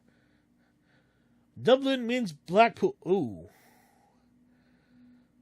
Has been Ireland's English-speaking hub for the last 800 years. It's here you'll hear some of the most quintessential Irish English, such as the extra I sound added to I, so Irish sounds Irish. Dublin has 2 starkly different dialect groups, Local Dublin and New Dublin English. According to Irish linguist Raymond Hickey, they also have some notable social-linguistic differences. The working-class local Dublin spoken in the north has been around for centuries and is often considered the authentic Dublin accent. It's also noticeably less rhotic than other Irish dialects. The southern New Dublin English, sometimes called default or Dutch speak, represents the posh-sounding vernacular found in tenant-year parts of the city. New Dublin speakers started distancing themselves from other local Dublin in the 90s. Their speech patterns adjusted to match the city's rapid financial growth into an international tech hub. This dialect has many features. My goodness. Features borrowed from the English varieties and stand in stark contrast to other local Irish dialects. I already think I've got it. Here we go. Or should I say most elven families. They all think they're so high and mighty. If you're born enough, the certain unwritten rules you must follow. Reputation and appearance are everything. We must never, ever make our family look bad. You know, this sounds an awful lot like Asian shaming culture. You can only befriend certain... This sounds a lot like Asian. You must dress a certain way. You can only have certain jobs. Jobs that are deemed worthy and successful. This sounds hella Asian. Holy shit. Okay, nope, it's official. It's official. Elven culture in the Coffee Talk universe is your stereotypical Asian culture. Like being a doctor, a lawyer, a CEO. You know, ever since I was a kid, I always wanted to be an artist. I love drawing and creating art. However, becoming an artist is not something else would deem suitable. Unless you become the next Da Vinci. So, when I switched from a business major to an art major, my parents went crazy. Screamed like the...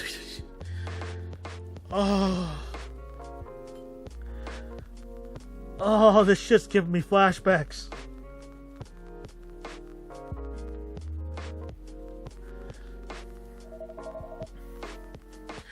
They told me I'll never be rich or successful. All that because you chose an art degree? You want to know the worst part? They blamed Lua. See, here's the thing. When you try to force someone, your child, to do things in this way, it only leads to them having a defiant streak miles upon miles long. And let me tell you, if you wonder how long my defiant streak is, it's a lot longer because my dad has a very strong defiant streak, and his is a mile long. My defiant streak is about 30 astronomical units long. What do you mean? They blamed her for my decision to pursue my passion for art. Yelled about her, how her kind is ruining the country. Accusing their religion of worshiping the Dark Lord. Accusing her of putting a spell on me and cursing them.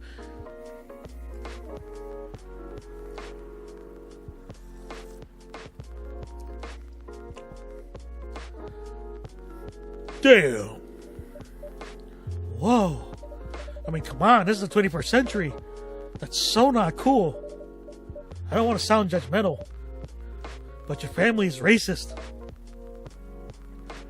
Tell me about it. Tell me about it. Lua's the only person that can make me feel alive. She showed me how I can be free and pursue my dreams. I don't understand why Lua's so obsessed with the idea of reconciliation with my family. I just don't get it. I have no problem leaving my family, you know. I'd happily leave them for the both of us.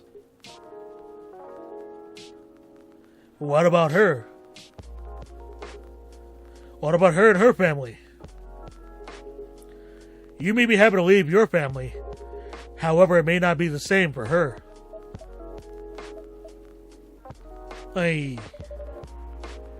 Gala, do you have something to say? Perhaps you can give us a different perspective. Sorry, I didn't mean to eavesdrop. I couldn't help overhearing your story.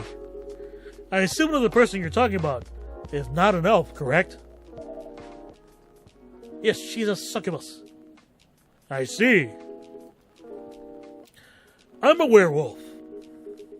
For werewolves, the wolf pack is the most important thing. We'll put family before any other. We have to have our own problems within the pack. We won't abandon our family for anything. Perhaps that's also true for her and her family. Besides, if you leave your family for her, wouldn't that make your parents believe that all those bad stereotypes about succubi are true? I never thought of it that way before. Whether you like it or not, your actions will have an impact on her as well. And if you leave your family for her, that'll put her in a difficult spot. She might feel responsible for your actions. There's nothing to feel bad about. I'm leaving me Mr. Family that could eat the better one with her. It's easy for you to say that now, but you don't know what the future holds. One day circumstances might change. One day one of you might regret your decisions.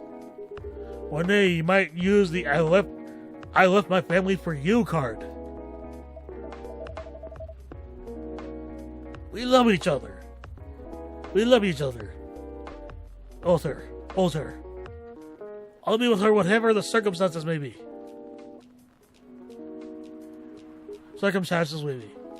You know, love is like a flame. It might burn fiercely at first, but over time it will die down if you don't maintain it. Maintaining it won't be easy. It will be hard work. Because life is full of storms. And marriage, it will not survive on love alone. Yeah. It's a shame a lot of people don't understand that.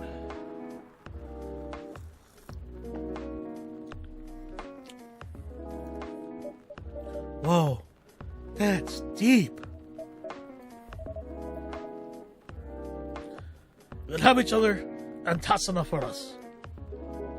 Tell me, do you have health insurance? What? I'm enough. Why would I need health insurance? You'll need some. What for? Immortality is an elven privilege, but you'll lose it if your family disowns you. I've seen people go bankrupt.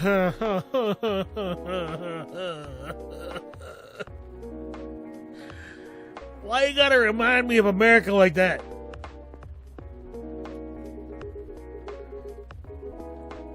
Empty there and it's fucked because he works as a nurse. Empty their entire life savings for an $8 pill because in this country they charge $20,000 for it. And then the guy who did it wonder why he keeps getting his ass beat in prison. Like, how about not being a piece of shit? But no, he'll never understand that. And if you decide to have children, they won't have the same privileges you do. There's a high probability that they'll get bullied for being a half-breed. There are consequences. It shouldn't be taken lightly. Think about it. Man.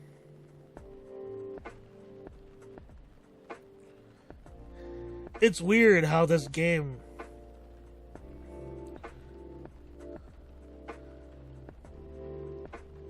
has such, I wouldn't even say harsh. It's very real reminders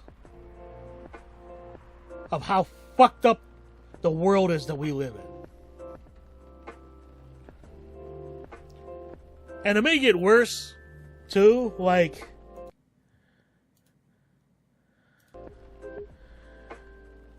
it's our fault, as in humankind. Everything that's fucked up is because we as humans fucked it up.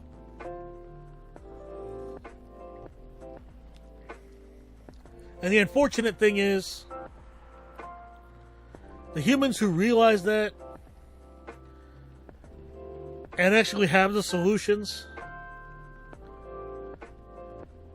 keep being prevented from implementing those solutions by the people who have the power.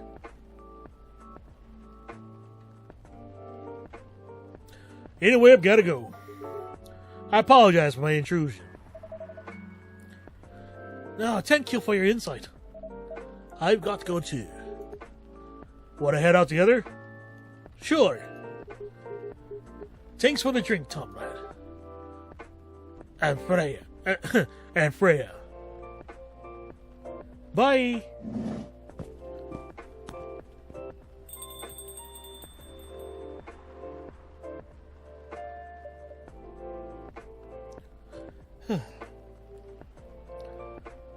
What?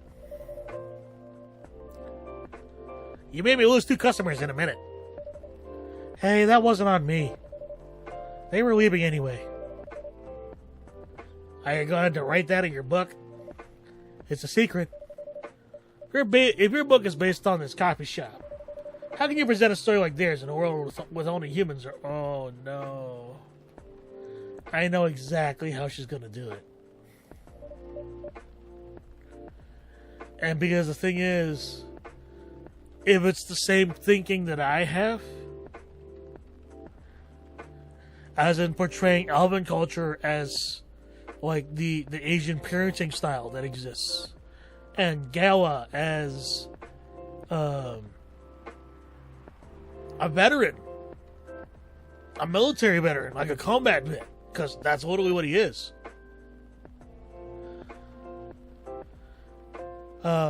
Hyde being a male model, that, dude speaks wisdom, even if that wisdom comes barbed. Unnecessarily barbed, I should say. Because there is a level of decorum that you do need to have when talking about delicate subjects. I'm not saying beat around the bush and sugarcoat things, but there's an asshole way to say things and a non-asshole way to say things. And unfortunately, a lot of us get it wrong. I'm not saying I don't. I fucking get it wrong all the time. And I'm not even going to say it's because of my autism. It's just because I'm an asshole. I'll admit it. Like, I know that I'm an asshole. I know I've said things that are very asshole-ish. And I do my best not to, but sometimes doing my best and what actually happens are 2 different things.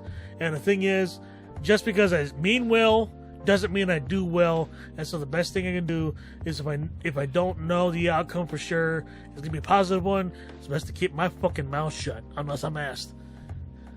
Because let's be real, like, here's the thing. We always judge people based on their actions, but we judge ourselves based on our intentions. And regardless of whether my intentions are good, the fact is, if my actions are directly harmful to someone, it's still my fucking fault.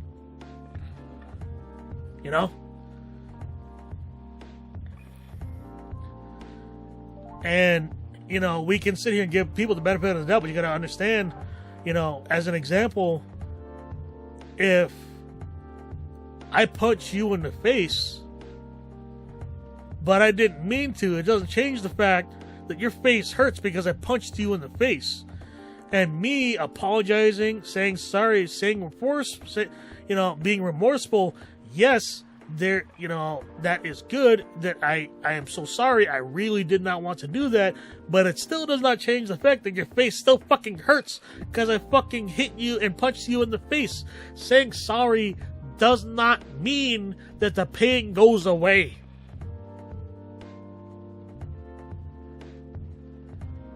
And without a shadow of a doubt, as someone who is autistic, I randomly get memories of when I have been really fucked up to people.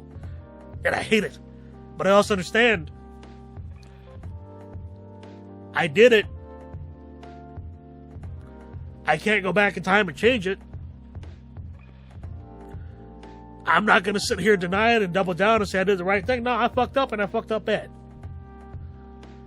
And it doesn't change the fact that me saying that and being remorseful about it doesn't change the fact that I still caused you pain. You are right to still not like me if I caused you that pain. Because I fucking caused you that pain. Doesn't matter what my intentions were, because what happened were my actions harmed you in some way. If I apologize and you forgive me, that's fine. If you don't forgive me, that's also fine. The fact remains, I caused you pain. I caused you, and I feel like, we get so caught up in, some people, they get so self-important in saying, well, I didn't mean to do that, therefore they are not right to feel that way. No, that's not how it works. Your intention and your action, they're very separate things. And like I said, we have this tendency to judge other people based on their actions, but judge ourselves on our intentions, because we know why we do something, but we don't know why someone else decided to hurt us. Like, there are some people that I will, I'm not going to mention any names, but there are people who I definitely struggle to forgive. that I still hold some anger and some resentment about, including people in my own family. And they say they didn't mean it, but just because they didn't mean it didn't mean that they didn't do the damage. I don't know. It's a weird life lesson that I've learned. Perhaps a hot drink will give you some inspiration. Sounds like a great idea. All right, and that ends that Monday. Monday. Midsummer Night's Dream. Sweet and memorable like summertime blues. Summertime. Or how about summer days just sitting around when the sun goes down.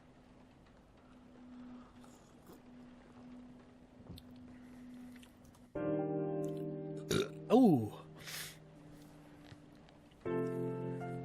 Ain't nothing like them summer nights. Even in September. So some autumn nights now. The Evening Whispers. Who vows to stop major hospitals selling Fury sedative illegally? That's a hell of an image. Damn. Coachella 2020. 10 reasons why you should go. Number 1. It's too damn expensive. Sorry. It's actually affordable this year. If only, right? Sports tournaments in space might be only a few decades away. Oh, sports tournament. Not sports tournaments. So sports tournament. So specifically one. A specific one. Hey, it's them boys. He never really changed. I know. But it was surprisingly nice. Catching up with people back then. Thank you for forcing me to do it. Don't mention it. Hey, Tomrad. I need to order again. The usual. Back to the experiment? Yes. I think the last one was the remedy. But there's no harm in checking some other combinations. Alright. You know what to do. Alright, so it's got hold on. So the whatchamacallit, the Galahad has a base of tea, so we know it has tea and ginger. The second ingredient is the key. So what if we do tea cocoa? Oh no, we can't. Or tea, how about tea ginger? No, hold on. Tea mint ginger? I wonder if this has a name.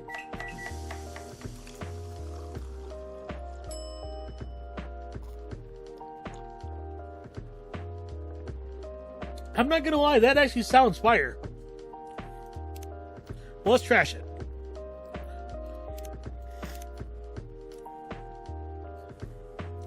Oh, wait, so...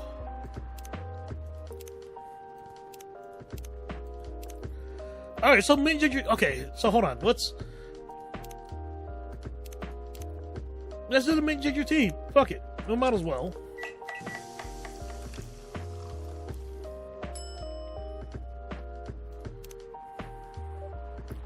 Try this. Thank you. Damn it.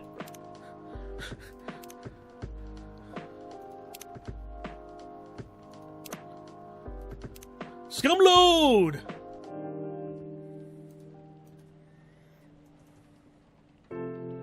Oh, it's gonna be a full moon soon. I just realized. We might have to deal with Werewolf Gala. You know, let's just give him the thing.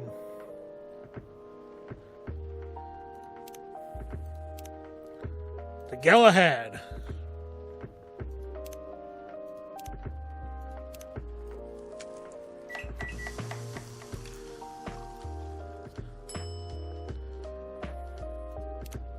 Here you go.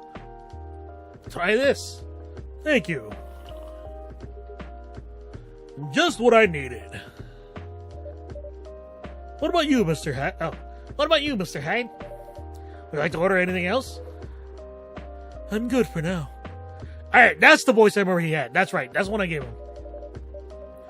I couldn't help overhearing you both. Kind of hard not to when you're the dude working behind the counter. Sounds like you two go way back. We do, I guess. He was my bodyguard. Oh. Didn't you meet here? Yeah, when this was a bar. What happened exactly? He was getting his ass kicked by a couple of dwarfs. Those two bastards. It wasn't a pretty sight, so I intervened. Aren't vampires supposed to be, tough? Just because I'm a vampire doesn't mean I know Kung Fu. Besides, I had a couple of drinks. I could have taken them both if I was sober. A couple? Really? You were trash tied. Like full-on white girl wasted, yo. You told them I was your bodyguard. Wait, were you not his bodyguard? Not at the time. We didn't even know each other. But because of that whole fiasco, we both got kicked out. And then this wasted vampire stuck to me. Like, well, to a blanket. Obviously, he was too drunk to drive. So I hailed a cab. Turns out he was also too drunk to tell the driver where he lived. And I was stuck with him until morning. Thanks for not leaving me in the street, Gala. Those dwarves could have killed me. Who were they? I'm not going to confirm or deny anything, but it's possible they may have had ties to the mafia. And I might have lost some of their money on the stock market. A lot of their money. Yikes. They wanted me to launder their dirty money, so I decided to screw them over instead. Yeah, I overheard what they were talking about before the fight started. I knew Hyde was innocent, and that's why I helped him. He might be an annoying asshole, but he's not a thief. What a stroke of luck. The universe sending me a guardian angel in my time of need. So the next morning, he offered him a job as my bodyguard for real. There's all the trouble you caused me the night before.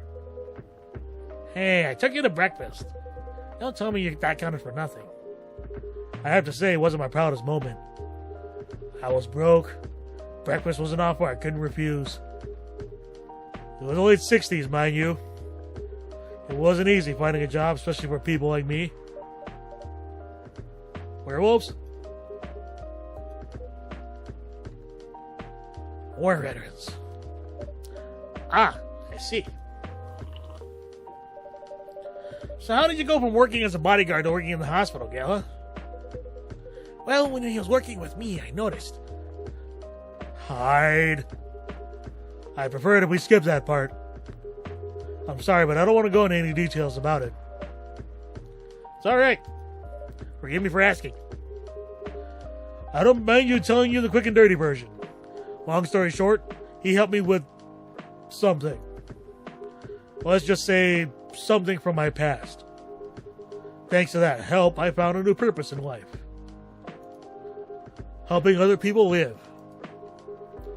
Of course, it's not easy for a veteran werewolf to become a nurse or doctor. That's why I chose hospital admin instead. And unfortunately, that sucks too. So you can say, oh, this guy in my life. Thanks to stubborn persistence and helping me when I needed it. Thank you for sharing your story with me. Didn't expect such a tale from you. I know.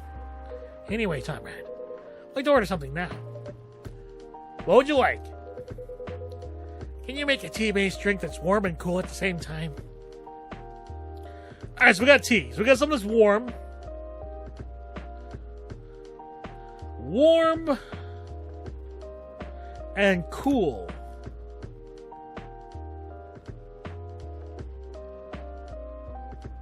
So we want tea that is warm and cool. Tea that is warm. That's a little... Okay, we need something better balance here.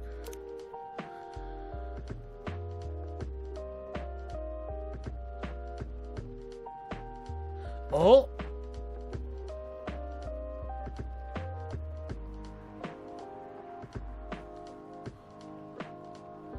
Oh, that's a hell of a combination. Tea, lemon, milk. Now, hold on here. I'm definitely curious.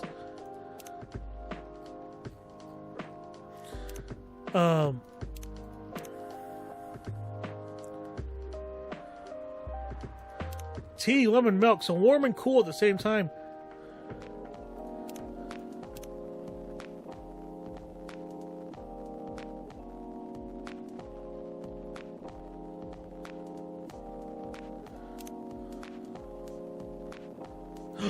Yes! Tea mint with mint. Hold on. So tea with mint and ginger. Wait, isn't that? I have something with that, don't I? No, I don't. Let's go. So what do we call this? Mint ginger tea? Mint ginger tea. Serve it. Here's your order. Exactly what I wanted. Wow. By the way, it feels this place is missing something today. Yeah, I haven't seen her today. It's pretty hard to miss, too. You don't miss that green top. Huh. Speak of the devil. Oh, there she is. Hello, good people. And one vampire. It's good to see you two. Freya. By the way, we were just talking about you. Oh, really? What about me? I was just surprised that you weren't here. Is that how you pick up girls young enough to yee? That won't work on me. Hey, I have no interest in flirting with you. But I still. Someone call the burn unit. You look so tired, Freya. Hard day at work? How could you tell? Call it werewolf senses. Make sure you add quotations around that. Right. I showed Tom Rad my draft, and I actually got some good feedback. That's good to hear. Glad I could help. So I spent the whole day rewriting stuff. And I also did some stories for the paper. Overall, it was a good day. Well, that's good to hear. But please don't forget to take a break. It's easy to get carried away by work when you're on a roll. Ain't that the truth? Will do, sir. And speaking of hospitals, how's your hospital admitting life going? That's not even a word, Freya. Actually, I'm not even sure what you even do there. It's pretty boring to talk about. But mostly I handle operational stuff happening in the hospital. Things like how much a specialist costs and how much it affects our income. Also deal with patients and their families. If they require intensive care... Okay, that is intensive, not insensitive. My brain, for some reason, read that as insensitive, and I said intensive, and my brain's like, no, that's wrong. But then I looked at it and realized, I'm like, no, brain, you're wrong. Go fuck yourself. And the next thing I know, I'm watching hentai. Yeah, that's how that goes. If they require intensive care, such as operations, I go through what we do and how much it would cost them. Kind of like biz dev for people's lives, then. You could say that. Damn, that sounds complicated and hard, not to mention ethically questionable. That's what I'm suited for my job. Someone who gets very emotionally attached to patients will find this job pretty tough. Whereas heartless people like my friend here only see it from a business perspective. Good point. Why do people really talk about your kind of job? I guess most people don't really notice we exist or think about the necessity of it. Exactly. It's an interesting job, yet no one talks about it. Maybe because most admins are just like me. We rarely talk about work outside of the hospital. Why? For me, I just don't find any reason to.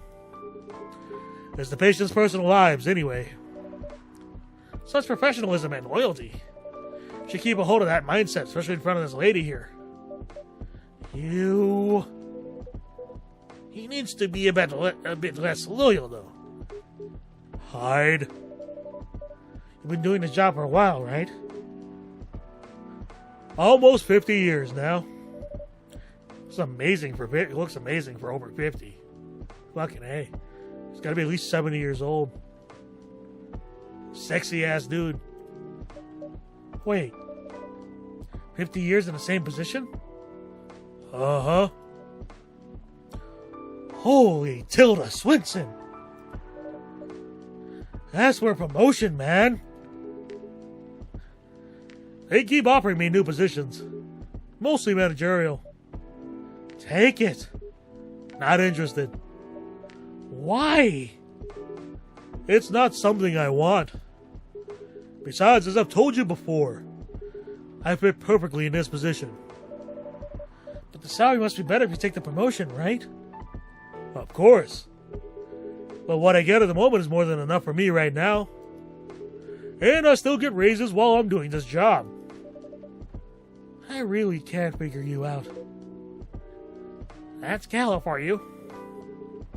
Anyway, my shift's starting soon. I was just catching up with both of you. Are you going to stay, Hyde? Yeah, I'm still enjoying the vibes here.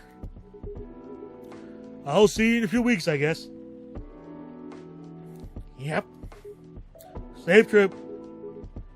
See you around, Comrade. And you, Freya. See you. Take care on your way.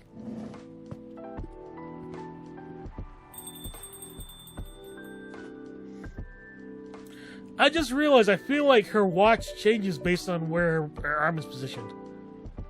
You know, it's kind of hard to believe. Someone like Gala could be your best friend.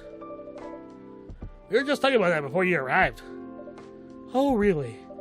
Man, I missed an interesting story. So, how did you guys meet?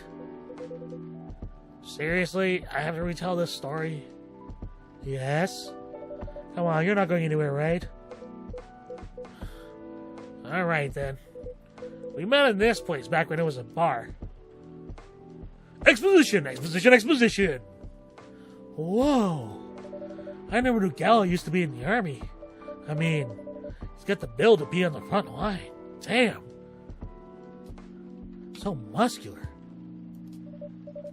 Still though, why did he make the jump from, how should I say this, a very physical job to medic?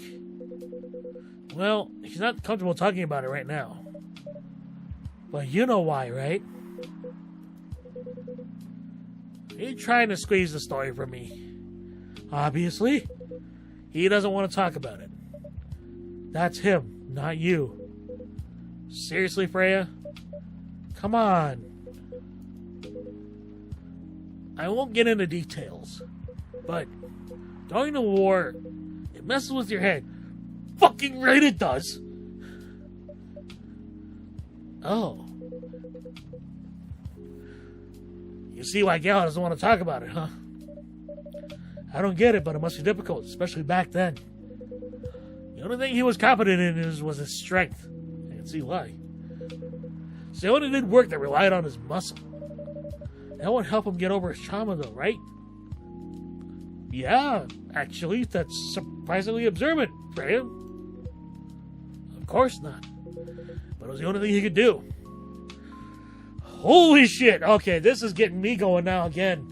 Man, I'm telling you right now, I'm not saying that I'm special, but there's a good chance that there's very, very, very few people like me who kind of experience what I've experienced. And I think that's part of, like, I mean, kind of what makes me who I am, of course, but it's weird that I served in the same military that 50 years ago bombed the ever-living shit out of my home country.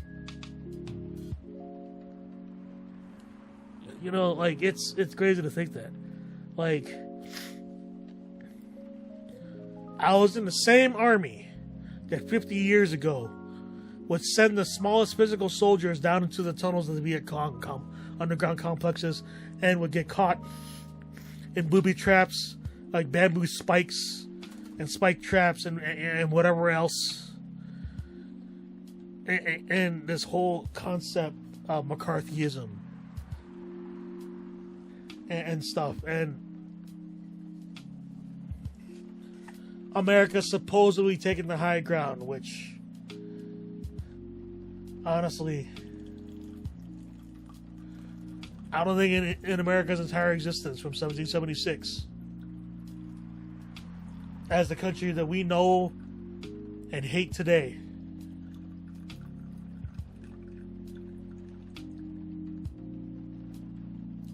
you know,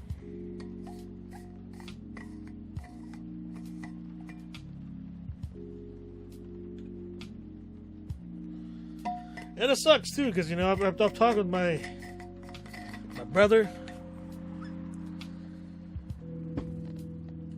and he can't stand it here in the United States, and once he figures it out, I think he's going to leave here, and I think it's going to be good for him. Unfortunately for me, I can't really leave. There's certain circumstances that tie me here whether I want to be here or not. If you're wondering what those things are, to put it simply, let's just say that if you ever serve in the military, the government always is kind of sus of you. And the more you speak out and try to convince people not to join the military, the more likely you are you get added to a list. And, yeah. So for those of you who want to leave the United States, and either you have the ability to do so, or once you figured everything out, there are very little obstacles for you to leave, I suggest you do it if you don't want to be here. Because there are people like me who don't really have a choice. And on one hand, it sucks, but on the other hand, I'm supposed to be in a position to get involved with things like affirmative action and mutual aid.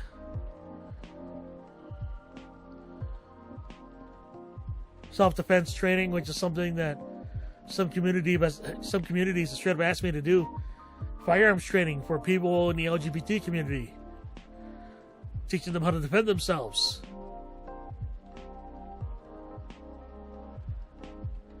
And I would love to do that, honestly.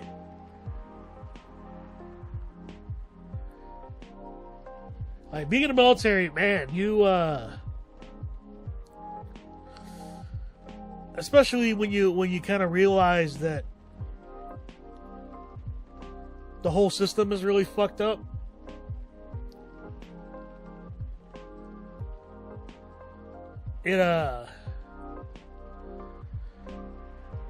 When you come to that realization, it kind of makes you have to reconcile the fact that regardless of whether you knew it or not, whether you were taken advantage of or not, you were exploited or not, and let's be real, the way military recruitment in the United States is highly exploitative, and it's all part of a larger system. Because, like, I don't know if you ever notice, but a lot of people who end up enlisting in the military, some of them are either people who got arrested and said, either you go to jail or you join the army. And a lot of them are people who commit violent crimes. And even then, if there's a good chance the why of it goes deeper than simply they woke up one morning and decided to choose violence. Like, there's that. And it's crazy for me because I enlisted in the very, very same military that during the Vietnam War carpet bombed the ever-loving shit out of the country of Cambodia at the same time.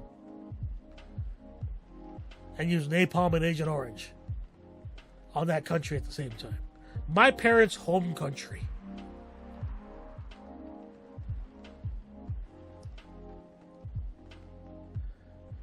And I have to live with that. And I hate it. I hate myself for it.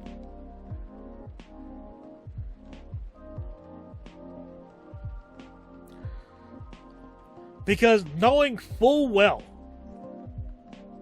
that my parents surviving genocide, that was as a direct result of the consequences. It was a direct consequence, I should say, of the things that America did to Cambodia during the Vietnam War. I should have put two and two together and never enlisted in the first place. And at the same time, maybe if I didn't, I would be a very different person now. But, maybe I would not have become a musician. Who knows? But I tell you, man, I have to reconcile with the fact that I willingly joined the same military that 50 years ago destroyed my parents' home country and my own ethnic culture, almost died with it.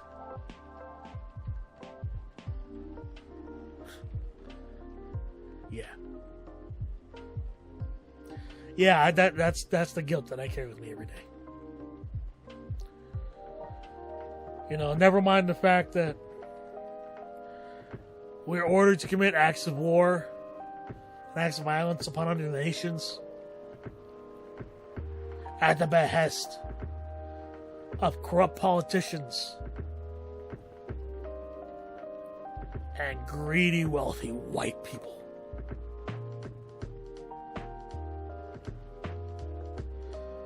Damn this game.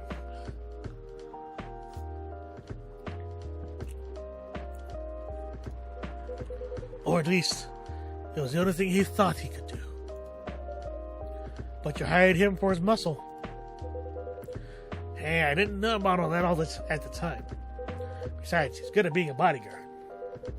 And we weren't that close yet. So no personal feelings. I needed his strength, but then I got to be interested in him. Interested? I think he's a cool person. Oh, right. Bro, you're not that bad, are you? You're just a little cold. That's actually really sweet. Oh, shit.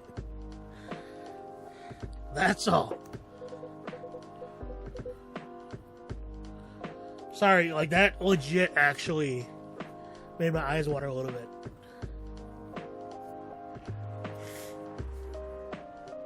And after a few months, I noticed his problem.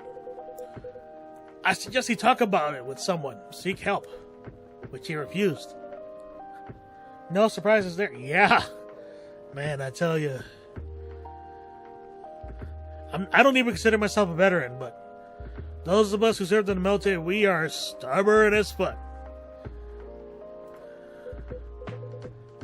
But I kind of pushed him to do it. How? It's complicated.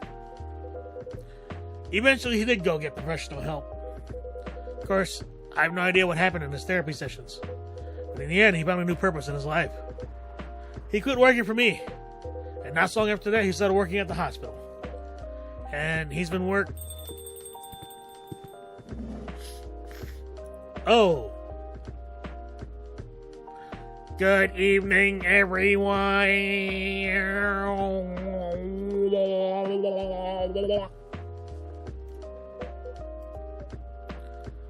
Oh boy.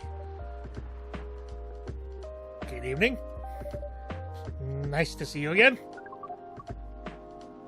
We are also glad to see you, barista. Well, at least they didn't call me Batista. By the way, I didn't catch your name the last time you visited. Do you have a name? Name? We sure have. Nah, really? On Earth, please call us... like Neil Armstrong. It would have been funnier if he went with Buzz to reference Buzz Aldrin. Neil? Yes. Neil. Is that your real name? Oh, of course not. Due to the nature of our conversation, or communication, sorry. We do not really need trivial things like names to interact. But from what we have learned here, it seems like the name Neil has a lot of associations with Earthlings' efforts in intergalactic exploration. Oh, so he actually understands. Ah, I get what you mean. I believe we did not meet the last time we were here. I saw you from afar when you left the coffee shop a few days ago. So, hello, my name is Freya. You better not.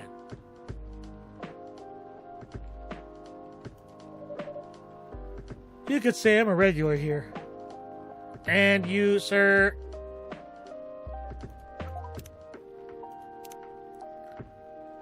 hide.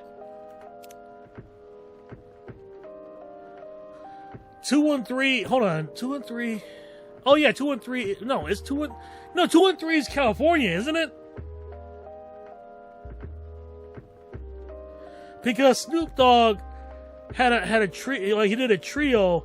It was Snoop Dogg himself, Nate Dogg, and Warren G, and they were known as 213. And I remember that was a California area code. Well, I mean, then again, maybe Hyde's agent is from California. Which, if that's the case, then that makes sense. On top of that, Los Angeles, that's like Los Angeles. Snoop Dogg's from Long Beach, which is a suburb of Los Angeles, if I remember correctly. Let me double check that. Long Beach. It's a city in Los Angeles County, so LA County. So I wouldn't call it a suburb, but it is a city. You come here often? Or someone who doesn't live in Seattle, yeah. Oh, I mean, yeah, of course, he doesn't live here either. Of course he does, you fuck. It's funny how it's just star map.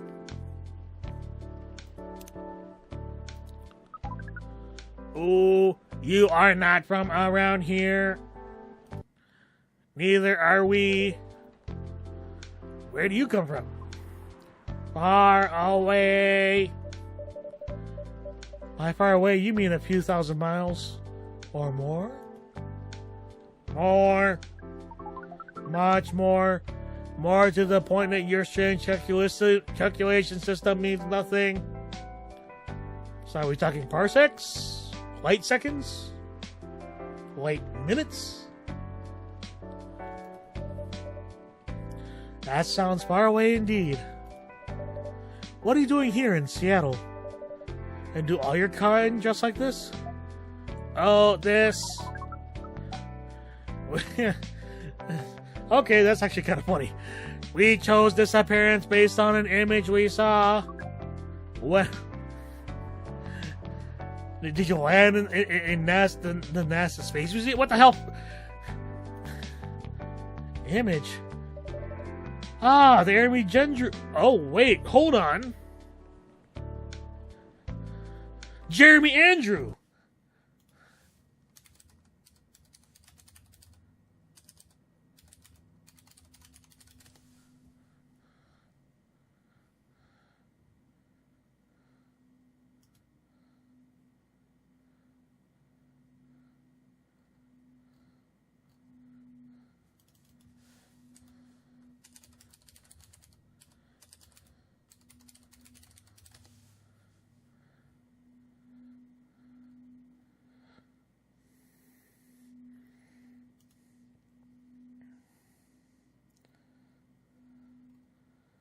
Now, hold on. I'm trying to find...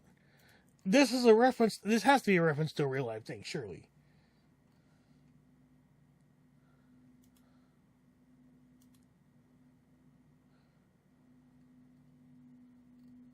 Or maybe not. Shit.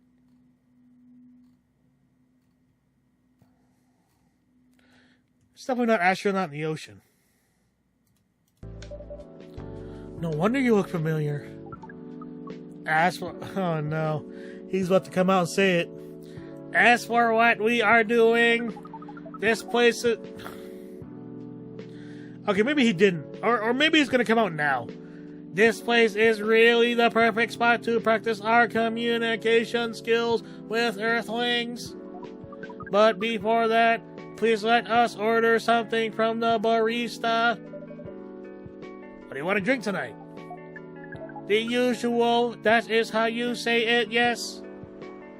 Yes? So, anything? Yes, we won't be able to taste the difference anyway. You really can't taste anything? Yes. What if I can brew a drink that can make you feel something? Interesting premise, but we doubt you will be able to do that.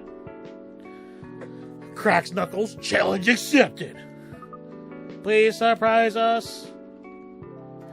Alright, I'm about to look up a guide on this one. COFFEETALKNEIL. New.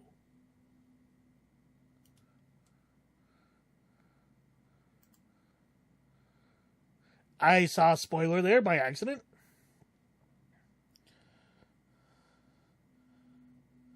Oh.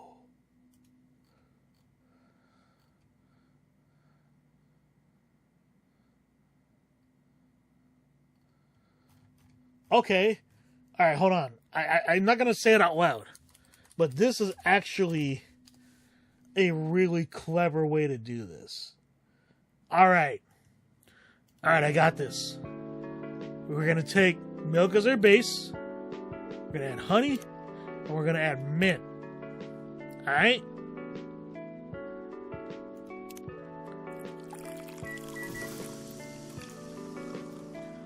And it's called the Milky Way. Serve it. Let's see. I hope I got this right. Thank you. What the?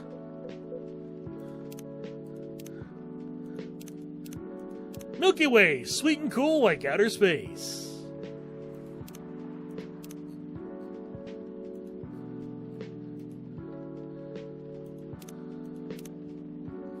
Neil, birthday, hyphen. Don't know what hyphen means? It's just a hyphen.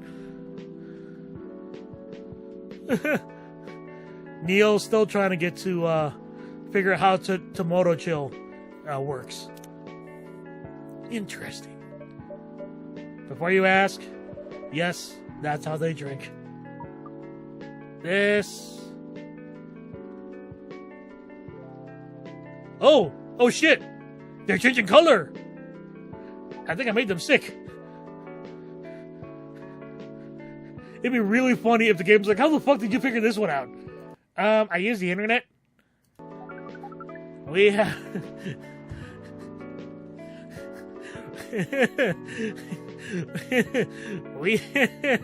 Sorry, this is so funny. I don't know why this is so funny. We have... Hold on. Let me drink my... Sorry.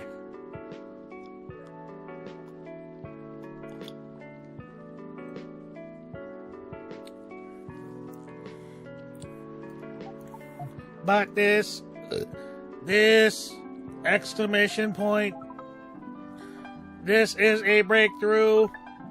We have to report immediately. Wow. Man, your internet's way faster than what we got here. Thank you so much. Okay, hold on. Is milk, honey, and mint. Okay, got it. Milky Way beverage. I wonder if this is a real thing.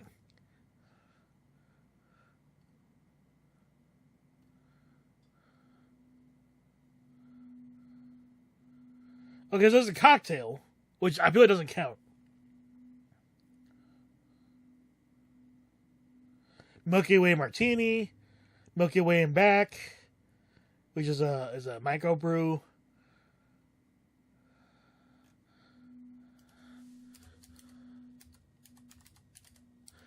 let's add non-alcoholic to that description.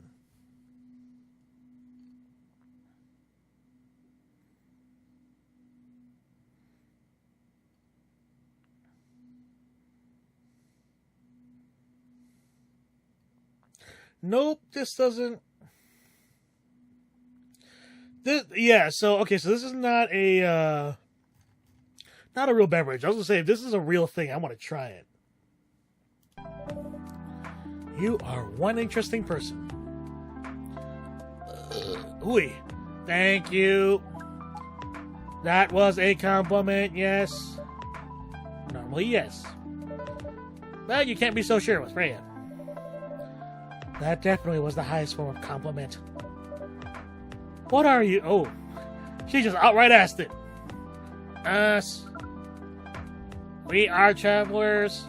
Well, yeah. You're not wrong.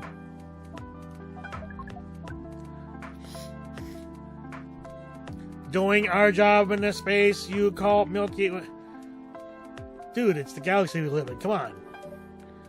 What kind of job? Oh, there it is. He said it. We are tasked with the mission to spread our seeds. You really are here to find a date. All the way from a galaxy far, far away. Wonder what you look like under that helmet. Wow. Turns out pervs exist everywhere in the universe. Feeling attacked, old man? Not really. You have a valid point. We do not understand, but we are glad if we can make you laugh. What if yellow is supposed to signify their happiness? Oh, the pleasure was mine. Let me ask, why do you have to breed with us? Not to be confused with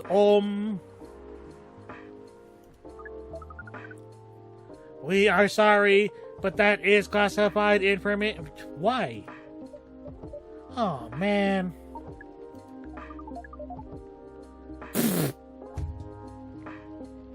Okay. We believe it is alright to share it with you tonight. Thanks to this eye-opening drink from the barista. I owe you this story. So why? Oh, this got weird fast. Everyone, including us and you and everyone else, is tasked to keep the balance of the universe. But sometimes it is hard for some civilizations to maintain balance by themselves, because unknown threats that are beyond each civilization's power can appear, and that is where we come in. Still don't see the relation between that and impregnating us. You're quite dense, aren't you? Hey. You came here to give seeds, so a half-breed of your kind can be born on Earth. That is correct. The half-breeds will be half Earthling and half whatever you are. Yes, assuming that you have some powers that we can't comprehend, you're trying to make sure Earth will have its own protector. That is 100% correct. Oh, shit. So, homie does come in peace. Alright, cool. Are you looking strictly for women? Holy shit. You're trying to give us a superhero? Yes, that better not be fucking Clark Kent. That is what your people will call the Protector. Why go through all the hassle? Sounds like a lot of work. Why not just explain this to someone? I'm sure a lot of women wouldn't mind giving birth to us. Well, I don't know about that one, Jeff. Sadly, it is not that simple. The future...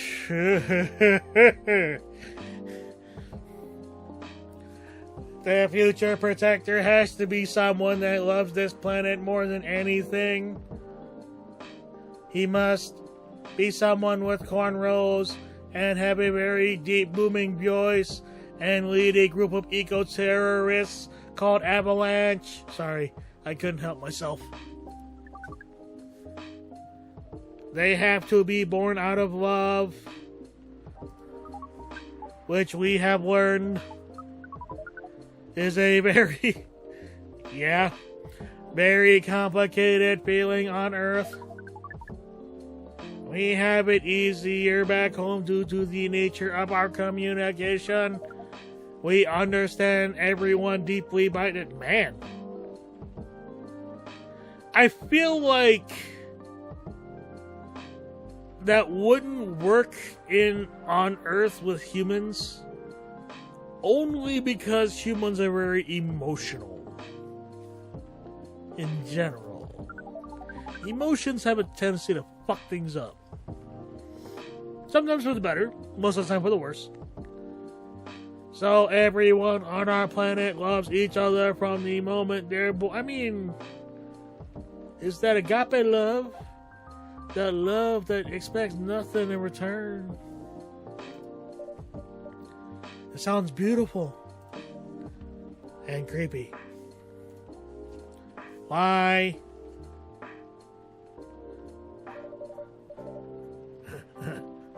It sounds like holy shit. It sounds like you're damn Freya. Your planet is a giant spherical orgy.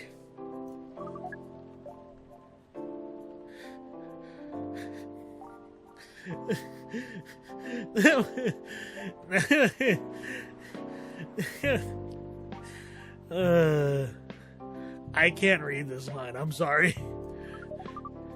But because like part of the issue is that like in English there really is only one word for love, and that is love. But in a lot of other languages there are different kinds of love, and while in English we can add things like adjectives, it still isn't quite an accurate descriptor of a lot of the different forms of love that other languages reference. At least not without a complex explanation.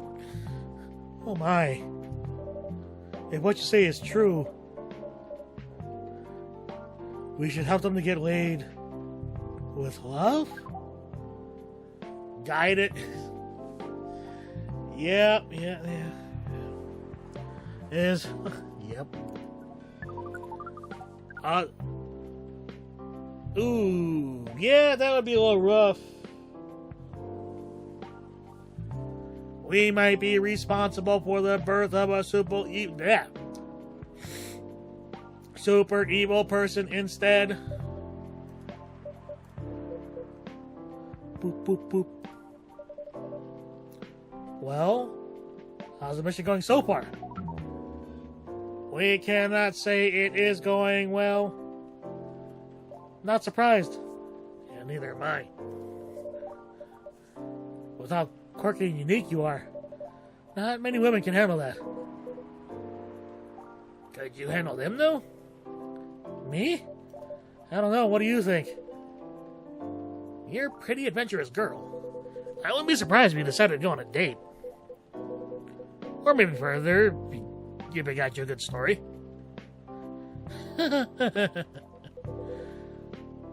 Oh, you're not offended by that?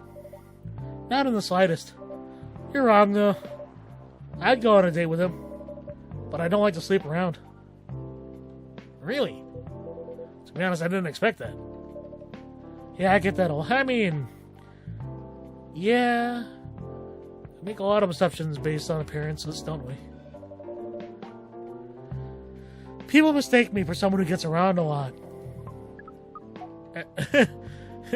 Oy. Neil, I don't know if this is the right... Yeah, fuck it. Hey, I don't watch enough hentai. Excuse me, miss. From what we gather...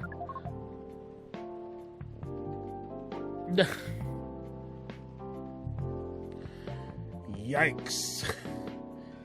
I mean, not that I blame him, but yikes. Now I totally get what this game is rated, but sure. Does it mean you... Here I was thinking I'd see titties, and, there are titties. There's plenty of titties. Plenty of titties. But... I was not expecting this. Wow, no wonder your mission isn't going well. I don't mind going out with you for a drink or dinner in exchange for stories, but I'll only sleep with someone I'm serious about. But our mission is serious. It's not that. All right, we about to get some rare Freya rare. We are about to get some rare uncommon. I mean, I feel like her advice is more uncommon. I mean, I feel like that's an insult, though. Some rare wisdom from Freya. You either have to be my boyfriend or husband if you want to sleep with me. We have heard of those terms before. Let us check them once again. This is very strange. According to what we found on Google. Wait, Neil. Don't use Google. Use DuckDuckGo instead. Many Earthlings mate with one person exclusively for their entire lives. Yes, and that way we're similar to certain species of birds. Yes, that's called commitment. Such a strange concept. Ouch. Neil's telling it like it is. Then why with such rules do you still face overpopulation problem? That requires a very nuanced answer, Neil. Now that you mention it, we don't have enough control over ourselves. And those in charge also don't have enough control of us. Not to mention some races live for a very, very long time. So even though there are rules about having kids, and they can be strictly enforced, a lot of people break them. We know Earthlings boast about the concept of free will, but we thought your kind also loved the concept of restraint and taking care of the...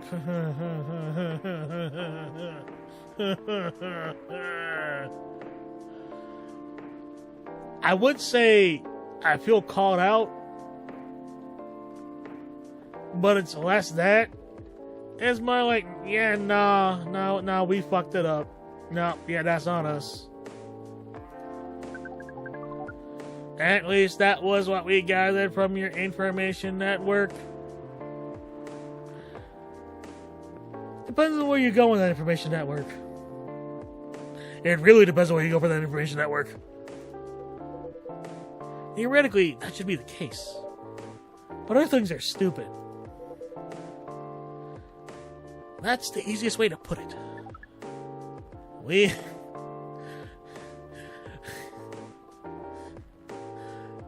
mean, that's a good thing to learn. We learn. Man, I can't say that with a straight face. Fuck it, we're skipping that line. Well, we have another question for Miss... Uh-oh. Ask away. Well, on one hand, that's a creepy question. On the other hand, given the context of the story, plus my own morbid curiosity, I suppose it's not that bad of a question to ask. First of all, I would suggest going step by step. Most of the time you start by dating boyfriends or girlfriends, before you talk about marriage. Oh, okay. So, how can we become your boyfriend? You can start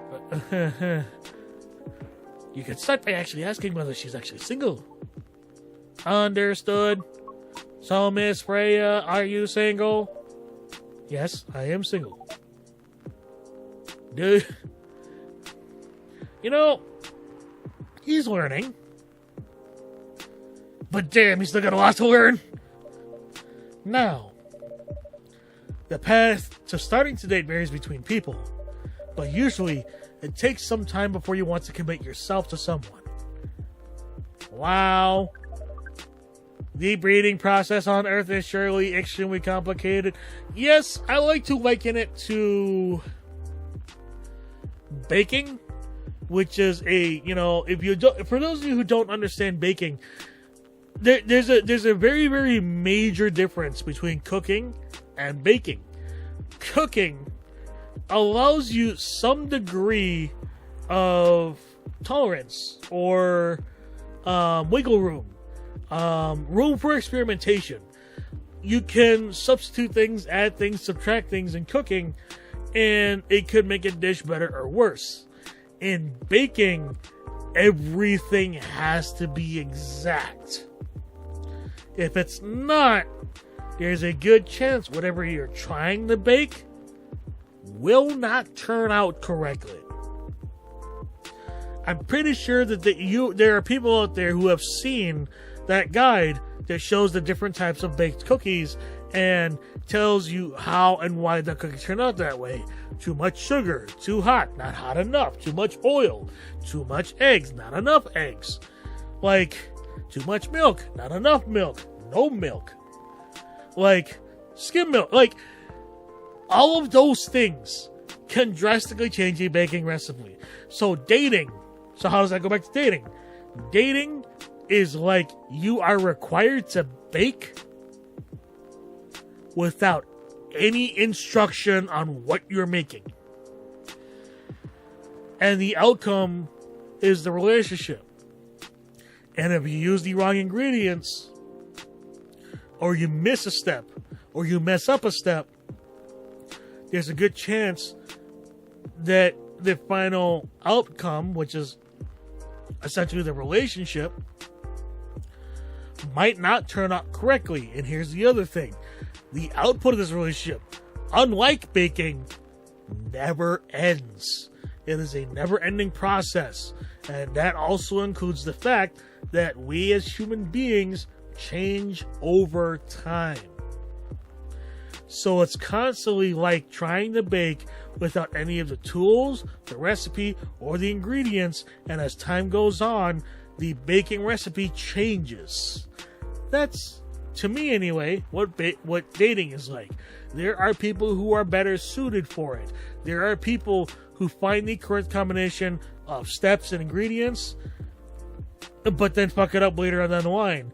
There are people who find the correct steps in the ingredients, and then as time goes on, they realize what they're baking changes, and so they know what to change and how.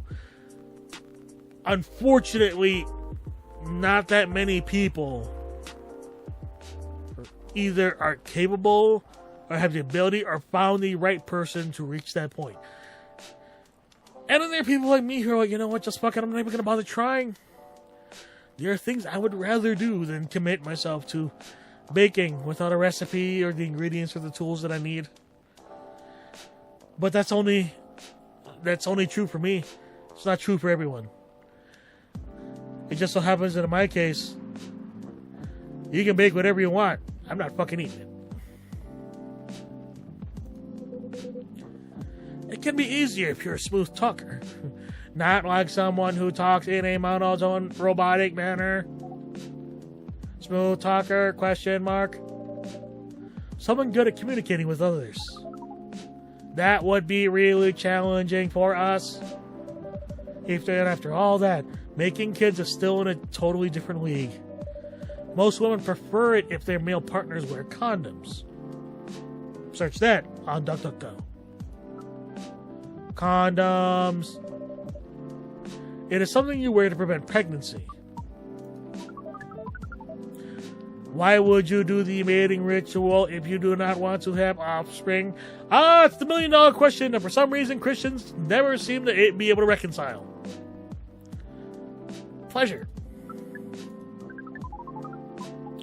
All of this information is too much to process in one evening. So we talked about using condoms. But how do your kind have sex?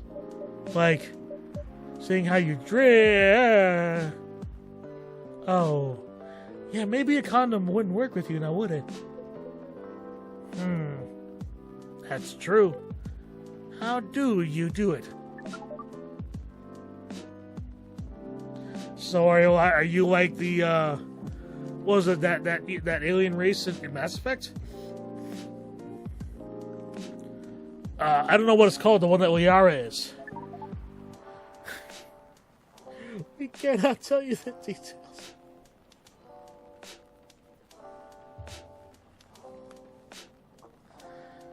Wow, game. Wow.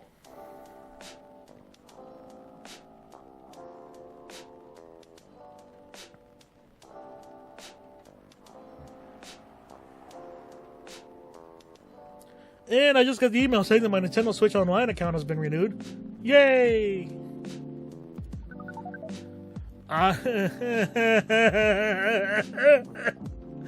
Oh, Neil! If that's a way to turn about on Freya, that's actually really clever. On the other hand, that's also a reasonable, I was trying to find a word, response. I don't want to imagine how it's done. Oh, you do not need to worry. We will not hurt anyone physically or mentally. Yeah, I'm not sure about that. Especially the mental part. We did our...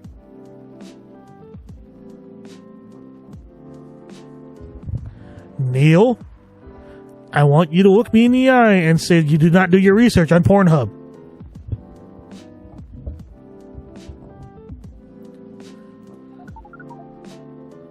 What?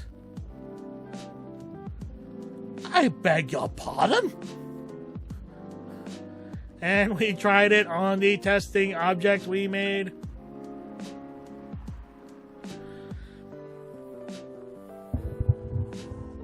Neil, stay away from Pornhub. And next video. And come to. And especially browsers.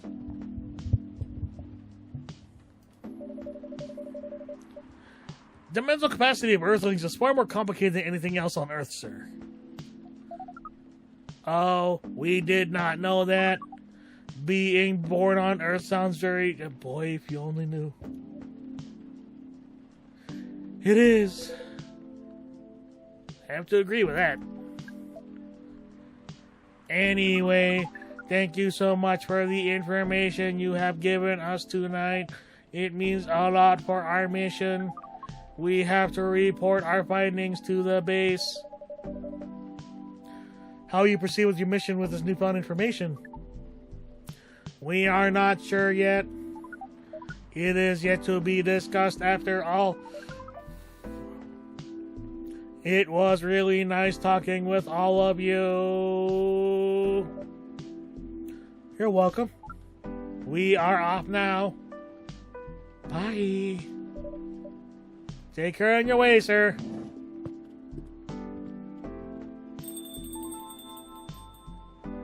It's so weird calling him sir. Calling them sir.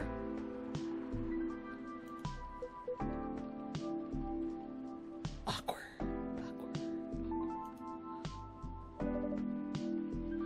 That was really something. Indeed. You said the first time they came here was for a date, right? Yeah. Third date got cold feet. It's not surprising why. Oh, and they took Miss Myrtle for their date. That was great too. Yeah. The game developer orc? Wow. I dread to think how that went. It was pretty awkward. But you can't be angry at such naivety. I guess so. By the way, how's that young woman been back since I spoke with her last time? You mean Miss Lua? Yeah, her. Oh, showing some concern now, are you? I'm just curious. Stop busting my balls. No, I haven't seen her since... I just got hit with the worst feeling of dread. Oh, I hope she's okay. Oh, I really hope she's okay. But her boyfriend did come a few days ago. And Freya was being pretty nosy to the point that Mr. Gala joined the discussion. My. You really have a knack for starting trouble. Sadly, I have to agree with that. It's not easy to make Gala join a random conversation, unless it really piques his interest. Or it annoys him. I don't know how to react to that. Well, I need to catch a fight to Seoul tomorrow. So I'm off for the day. Oh, you leaving Seattle so soon? It's only for a week or so. So we're not going to see him for a week. Man, I'm going to forget what his drink order is. I'll be back here sooner than you know. Oh well. It'll be a peaceful week then. Heh. Anyway, I need to get going as well. Thanks for letting me stay without ordering anything. I didn't even notice that. You really don't care about business. She didn't order anything, but she did attract people to the coffee shop, so that counts for something. Heh, that's one way to put it. Anyway, Freya, do you want to share a cab? Thanks, but I'm ready in the rain. All right, then. See you around. Take care on your way, folks.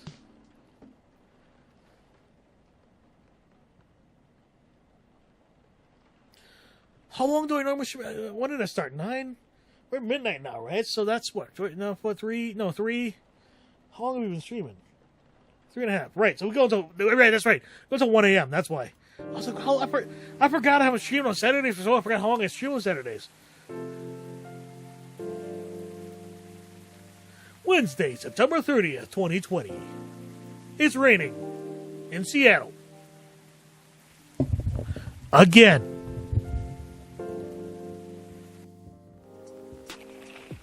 The Evening Whispers.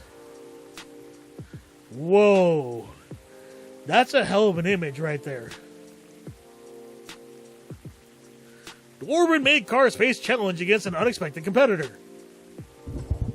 Japan. The Mother Earth organization fights to save more forests. I wonder if they're like the eco-nihilists that painted Stonehenge, which... I get the paintings thing. By doing that to paintings. Yeah, don't do that to a fucking grave site. Especially one that belonged to indigenous people. Shit.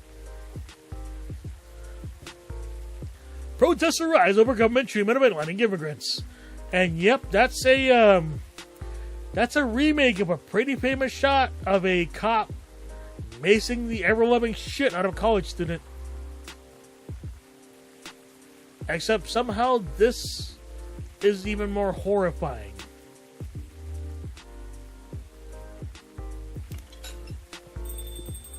Because it looks like immigrants trying to break through the wall. Whoa, what the fuck? You better not nebulize my ass. I see that in your coat pocket, Mr. MIB, sir. Hello. Okay, you know what? Y'all can't see it right now. I'm giving this dude the middle finger. If you understand my connection to the Minnesota 8, you'll understand why.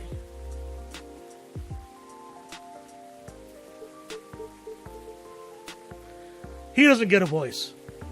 Fuck this guy. How may I help you? We've heard reports of alien sightings in this area. We take the issue of illegal interstellar immigration seriously.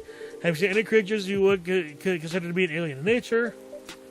I don't think so. What should I be looking for? What's it going to look like? Right up against sure, but of course some eyewitnesses. So like a spacesuit, something similar. Pretty, why is it that my character in this universe sucks at lying? think an illegal alien would try to blend in better, right? To what attention, you know? That is a very good point. In fact, there might be a soft possibility. We're after false testimonies. They are superior creatures after all. Thank you for the help. If you see the suspicious activities, please contact us through our website. Will do, sir. You don't want to drink anything before leaving? We're good. Take care on your way. Go fuck yourself.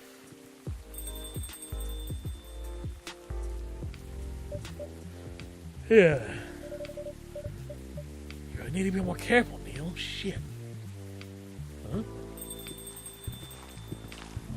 I recognize that sound. Good evening, Tomrad.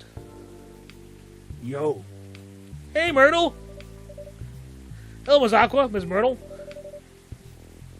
Have you both been somewhere together? We plan to meet here. Just coincidence we arrived at the same time. Do I order anything? Do you want to order first? Nah, you go first. Okay. Have a cup of green tea with a lot of mint. Green tea, mint. Brrr. I bet this tea actually be fire. Oh, it's called Marrakesh? Is it really? Hold on, is this a real thing? This sounds amazing. Oh, it's 2 R's. Oh, yeah. I missed an R.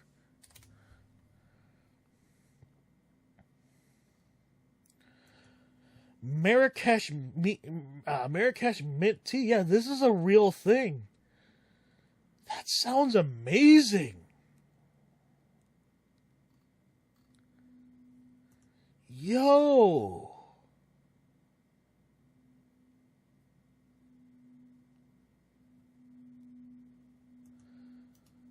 Yo, this sounds legit. Oh shit.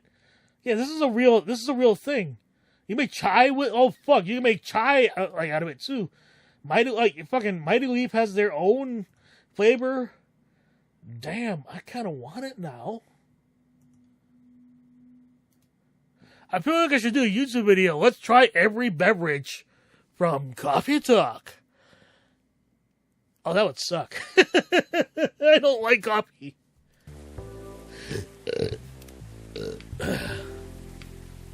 Your drink's ready. Ooh. This looks really fresh. I call this Marrakesh, inspired by its origin. Marrakesh in Morocco? I heard the people there really love tea. Let's give this a try then. How did I manage to nail her accent better than fucking Bailey's? Oh my. It's warm but really refreshing. No wonder Morocco's often associated with tea. How about you, Miss Myrtle? You want to order right away? Sure. I'll have the Tatarik. Tatarik.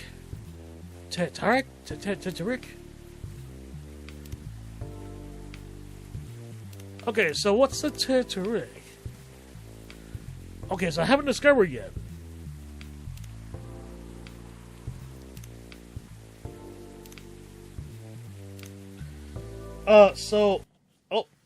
My headphone cord got tied up again. Tatarik.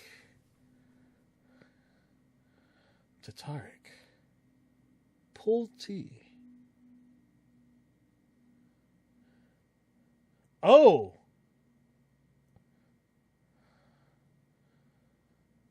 This is... Okay. So, real Tatarik. So it means pulled tea.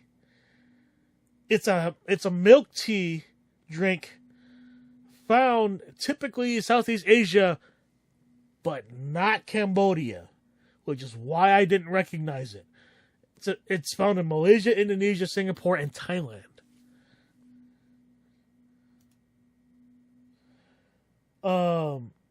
It's Malay. That's why I don't recognize the language as well. Then its name is derived from the process of repeatedly pouring a drink back and forth from what can...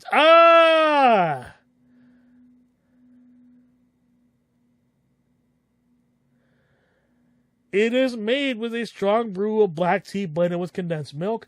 It is the national drink of Malaysia. It is, if you have seen those YouTube videos of the baristas pouring the hot beverage between mugs and doing tricks with it. That suddenly makes a lot of sense.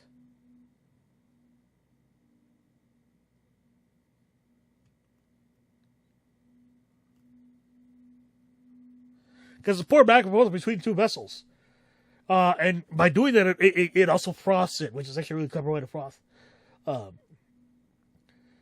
Yeah. Yo, that's a real thing. I can't believe... Not only can I not believe it, but the fact that it's not a thing that's normally found in Cambodia. It's found in the rest of Southeast Asia. That's new to me. So it's TT milk. Got it. Tea, milk, bread.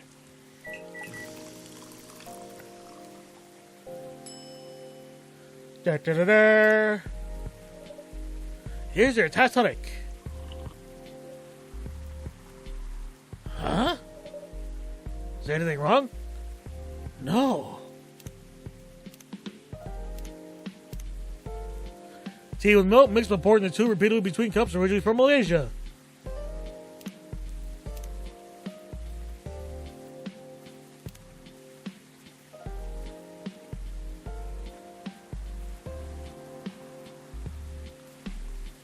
I don't know what got added, but yeah, apparently there's an update in the profile.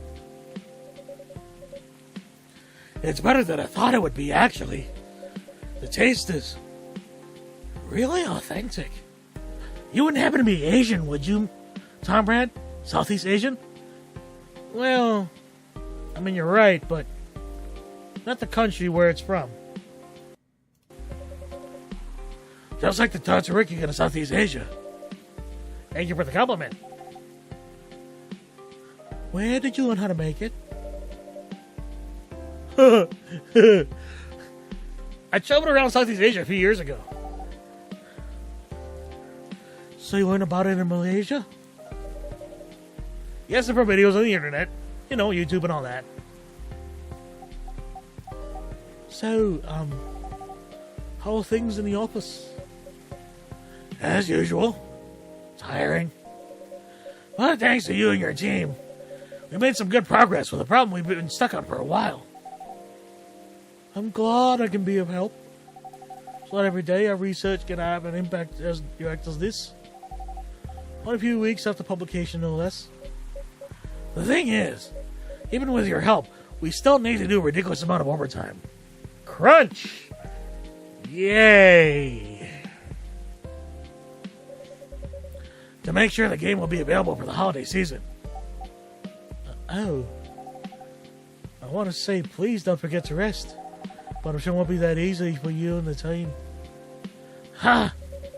As if those executives care about us. Overtime is not mandatory. That's a fucking lie. Please see your family, get some rest. But we all know that optional overtime is a passive-aggressive move. We'll stay longer in the office anyway. Because if we go home earlier than the others, you'll feel bad for them.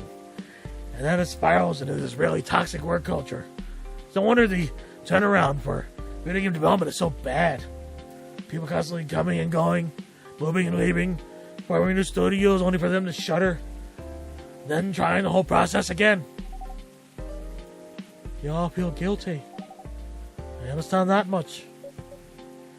Her accent slides all over the place, mainly because I suck at doing them. At least that kind of accent. I hate to admit it, but yeah, it's guilt. I wish I could help you. At least say something to boost your morale. Sadly, I'm not the right person to give you advice about that. But guilt is something that also bothers me a lot. Even for things I shouldn't feel guilty about. And you know what makes it worse? I know the state of the industry, but it still saddens me to realize that my favorite series was born out of such sacrifice. I'm sorry. I ruined the mood for everyone. Don't worry about it, Aqua. It's not that bad up, you know? Or I'm not that bad up, you know? At least the company gives us decent compensation. Same can be said for some of the other companies, though. Healthcare bonuses and so on. And we're already used to this. Don't you worry about me, okay? Getting used to unhealthy working conditions shouldn't be enough. Damn right. Holy shit.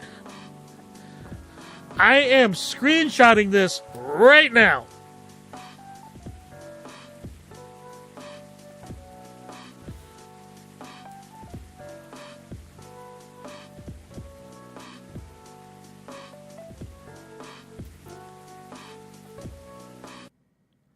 Sorry, yeah, no, fuck off. So yeah, I took a screenshot using the game bar, which is, I will say, is one of the better features of Windows 10 and 11. You just hit Windows G and bam, Xbox game bar right there. Hell yeah. Getting used to unhealthy work conditions shouldn't be a norm. Hey, cheer up. Remember, your research helped us out a lot. Thanks to you, the rest of the development is going to be much easier. How's your game going? But you know, so here's my thing, right? I probably mentioned this before. I've always wanted to create my own game. The problem is I can't do art.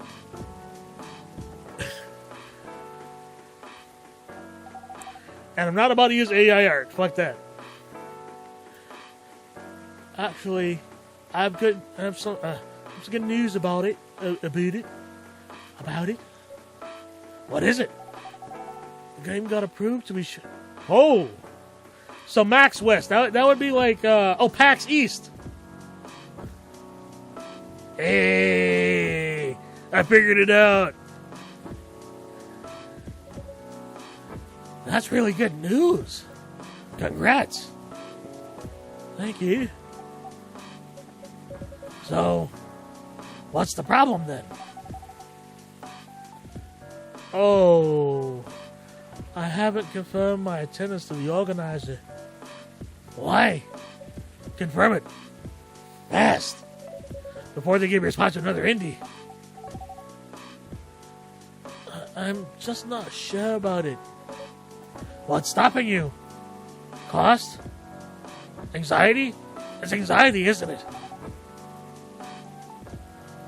The booth is free for indies. That's good then. And the event's even in Seattle. You don't need to spend anything on travel or accommodation. It's a golden ticket. But I'm not that confident. You passed the selection process, right? That should be enough validation to reassure you of the game's quality. If I'm not mistaken, there's just usually prolific people in the industry. And also senior journalists. I know. But I've told you about my game, right? Roy? It's pretty non-traditional. Well, no shit. It's kind of what they're looking for. It's why I fucking love indie games.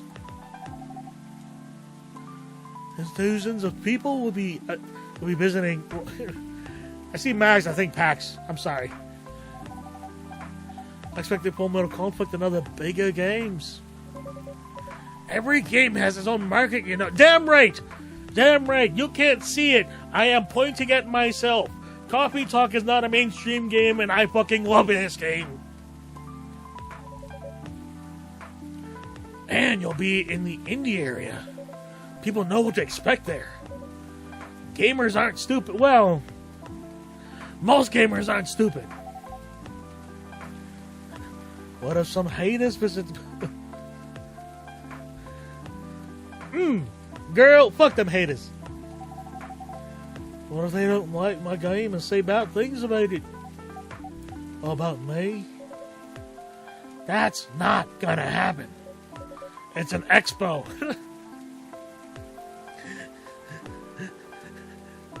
not the internet. People are way nicer in real life. Can confirm, as a wrestling fan, fuck pro wrestling Twitter.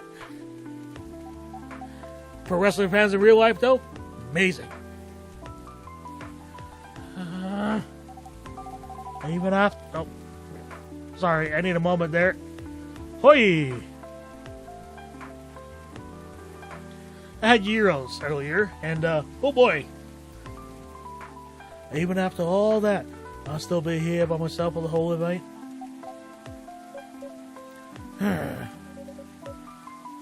That one is a problem, yeah. Meeting that many people is already scary enough.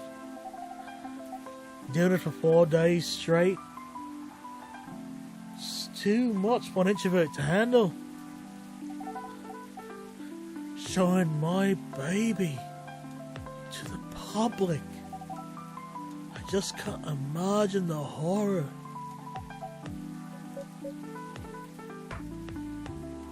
Beep boop boop. You know what? Huh? So far, my schedule's pretty empty around then.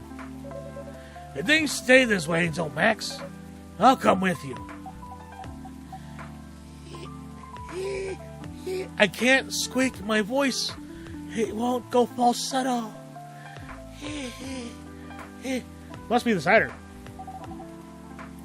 No, you don't have to do that. Even if you're free then, you shouldn't waste your time on me. Relax or something. Nah, it's no bother. I'll be going to the event anyway.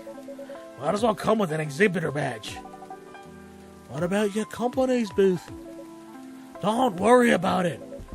There are hundreds of us. I just asked my lead to skip this year. But... I'm coming with you. Whether you like it or not. Oh. Myrtle, don't scare poor Aqua. I want you having... I won't have it here, okay? Okay. Good. See, if you're an introvert, Myrtle's like that one extrovert friend that knows it's healthy for you to leave your house. Even when you don't want to. Now, what are you going to show the game on? Oh, it's multi-platform. I'll have a laptop and a smartphone. Is the expo build ready? Expo build? You're not planning to showcase the full... Oh, you're not planning to showcase the full version, right? That's the plan. Don't. I'll give you guidelines on what to have for the expo build. Do you have the game with you now? It's on my phone. I'll send you the build now if you want. Do so. Beep boop boop. Okay. Got it. Now, let's see. Jangle jangle. I forgot I've been neglecting to do that. Whoa, oh shit! It's Rachel! Hello, Miss Rachel. Hi, Tom Rat. Something's wrong.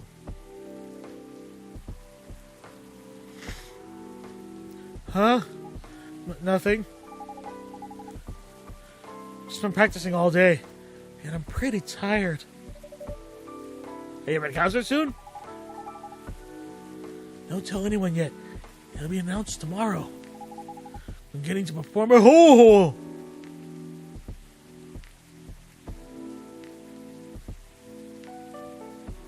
Yo! You're still adding new performers? Yeah. You might say that those announced this late are... As she hangs her head. Backups. Yeah, kind of like that one time when Busta Rhymes had to cancel and Prof filled in for him. And yes, I am aware of the allegations against Prof, or rather one of his former DJs. on one hand, I'm just like, that shit's unacceptable. But on the other hand, I'm just like, man, he's moved on from that. I don't know if he actually owned up to it. I know that, like, the timing of it was just all bad, you know? When the allegations came out, and then at the same time, Prof had sent out a bunch of shitty tweets that weren't necessarily directly related to his release from Rhymesayers. Nevertheless, it was like what I said earlier. Like, he may not have meant to be offensive, but what he did say ended up hurting people unnecessarily. You know, especially at a time when, you know, someone he used to work with has some very concerning allegations weighed against them. And for legal reasons, I can't say that they are true or not, but I mean, they're there. The allegations are there. You know. So I don't know. It's unfortunate because Puff makes pretty good music, and at the same time though, like, that's the thing. You know, it's hard to believe that he could be that ignorant even if he's smoking weed out of his brain, because probably that's something with him. So I don't know. It's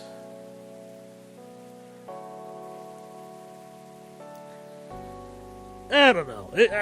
On one hand, I'm just like, man, it sucks. On the other hand, I'm like, you kind of suffer letting it happen, dude. You know, especially if it was under your purview. And the worst thing is knowing that, like, it'll never really be the same for him. But at the same time, well, the other thing is like the self-awareness thing too. I'm willing to bet that he was at least aware of it, but I don't know.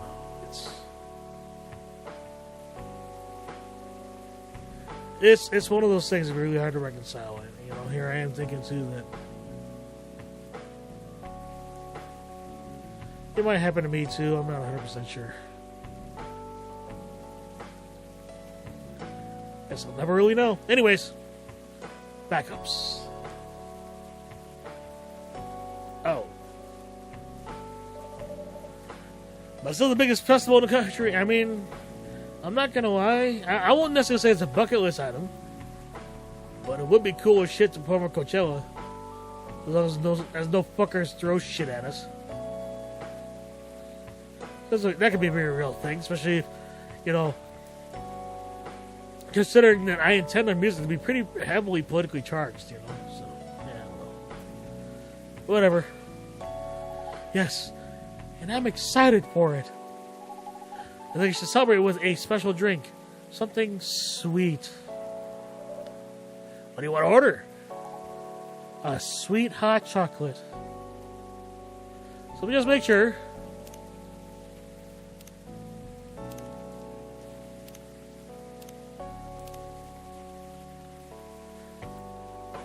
Alright, so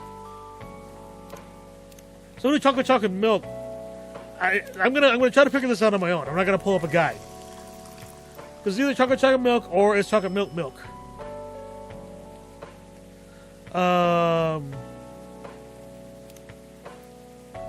Hot chocolate. So chocolate milk.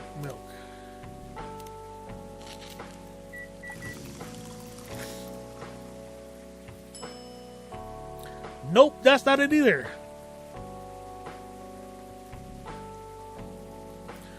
No. Oh, no, we can't. Oh, shit. Hold on.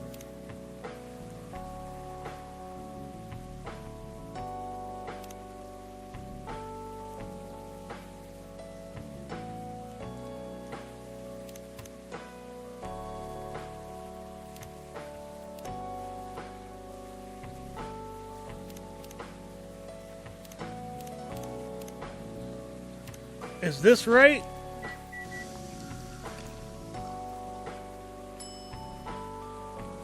No, that's not it either.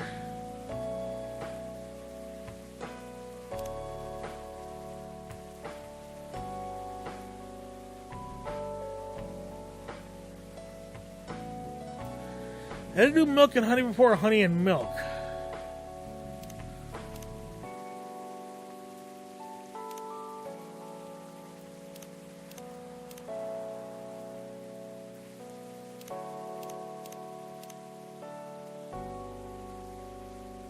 Huh.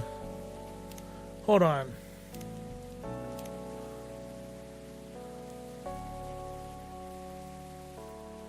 Oh, there's cinnamon there.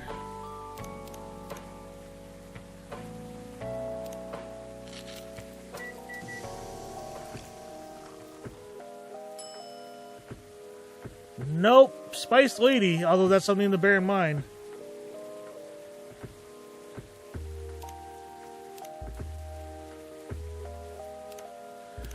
Alright, fuck it. We're looking it up.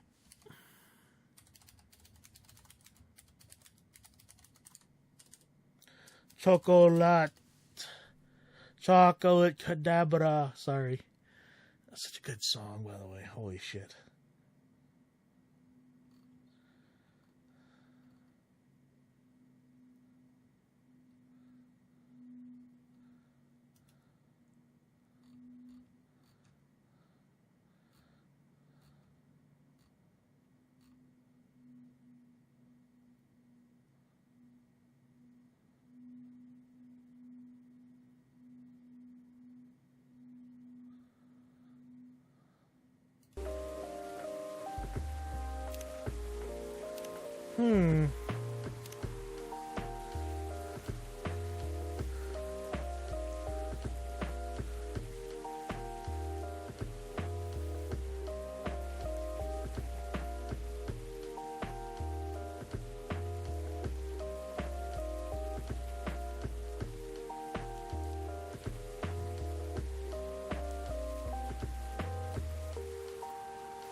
Oh shit, there's endless mode.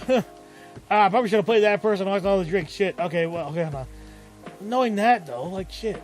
Goodness sakes. Okay, so...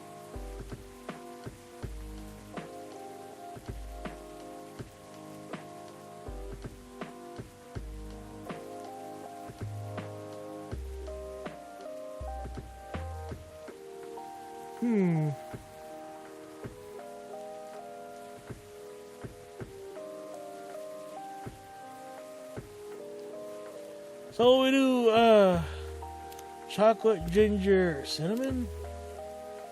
No, let's do something much sweeter. Choco, honey, milk. See if there's anything sweeter than that. Chocolate, milk, ginger. Nope, definitely not sweet. Yeah, we tried the Spice Lady already, I think. Because that's, yeah, choco milk, cinnamon. Alright, so let's do the, Chocobi Maruku.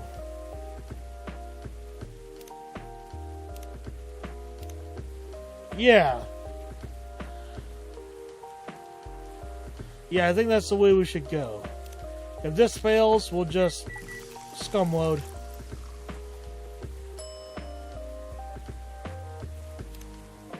It's got a cute little heart on it as well. Here's a drink. Oh, it looks really pretty. And it's warm and sweet. I love it. Please don't hesitate to call me if you need anything else. Chocobi Maruku. With a name like that, it has to exist in real life. It's weird. Her profile pic makes her look way different. Must be the hat. Thanks.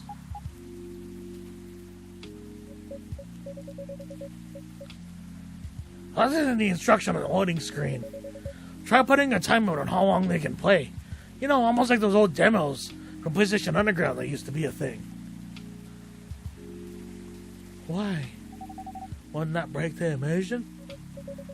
Probably, but in case there's a good reaction to it, you might have people lining up to play your game. Don't want to make them wait too long. That makes sense. You don't want to put a time limit on it.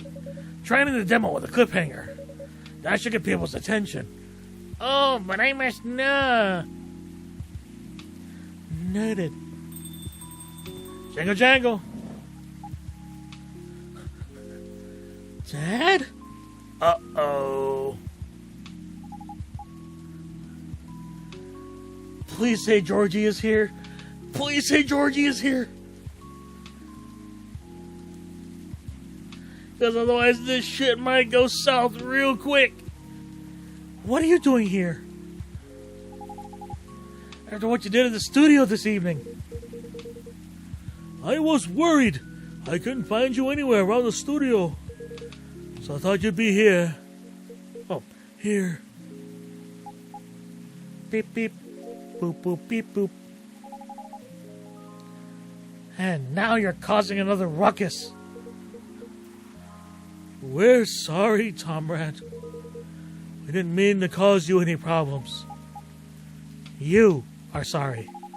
I don't have anything to be sorry for. As Asian Dad hangs his head.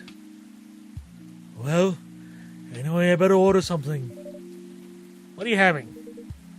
What would you recommend? Might I suggest a cup of Spanish Sahara? Oh, what is that?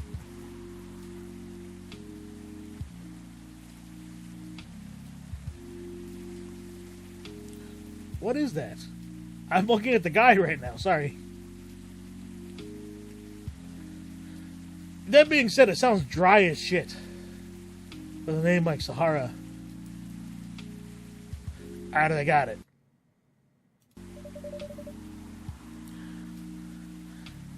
It's basically hot chocolate, milk, and ginger.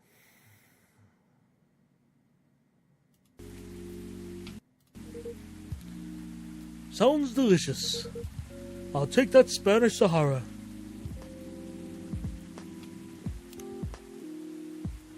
This is such a handy feature. So choco, milk, and ginger. Choco, milk, and ginger. Whoops. Choco, milk, and ginger.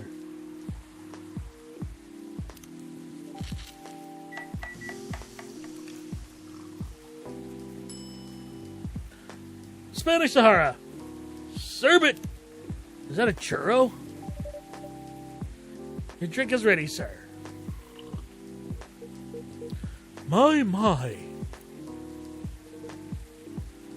This is amazing.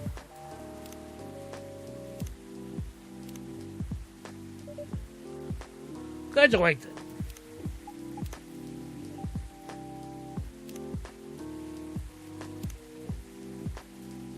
Music enthusiast. Oh, I can't get over that image.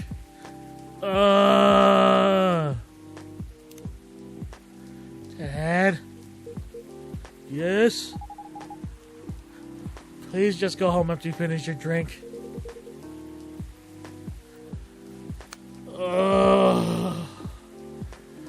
Not after you leave that good-for-nothing pervert.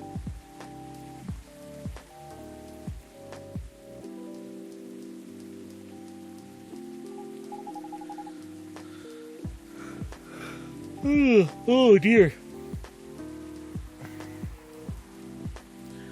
I need him. He's going to help me become more successful. I know Morris. He is not a good person. The industry has changed, Dad. It's not like 20 years ago. Besides, since you left, he's been growing his brand, making his name, managing a lot of stars to become superstars. I still have my informants in the industry. He hasn't changed much. Uh-oh. He might actually have a point here. And even if he has, it wasn't fool, the better. You're just being paranoid. Yeah, I'm not sure. It's one thing if he didn't know who he was. It's very much another that he actually doesn't know this person. I am more inclined to trust him because he knows this person. First, you're afraid of how my fans would treat me. Well, I mean, yeah, but that's clearly out of your control. Now you're afraid of the industry, too. What's next? You'll lock me in the house because you're afraid I'm of the air I'm breathing? You're just too young to understand. Okay, seriously, dude. I get it. But, bruh. You need to take a class in interpersonal communication. And also establish healthy boundaries with your daughter. That make me understand. Because this is definitely not helping. There are better ways. Didn't you learn anything from Mom? You were together for almost 15 years. But you learned nothing. Not even how to talk to your own daughter.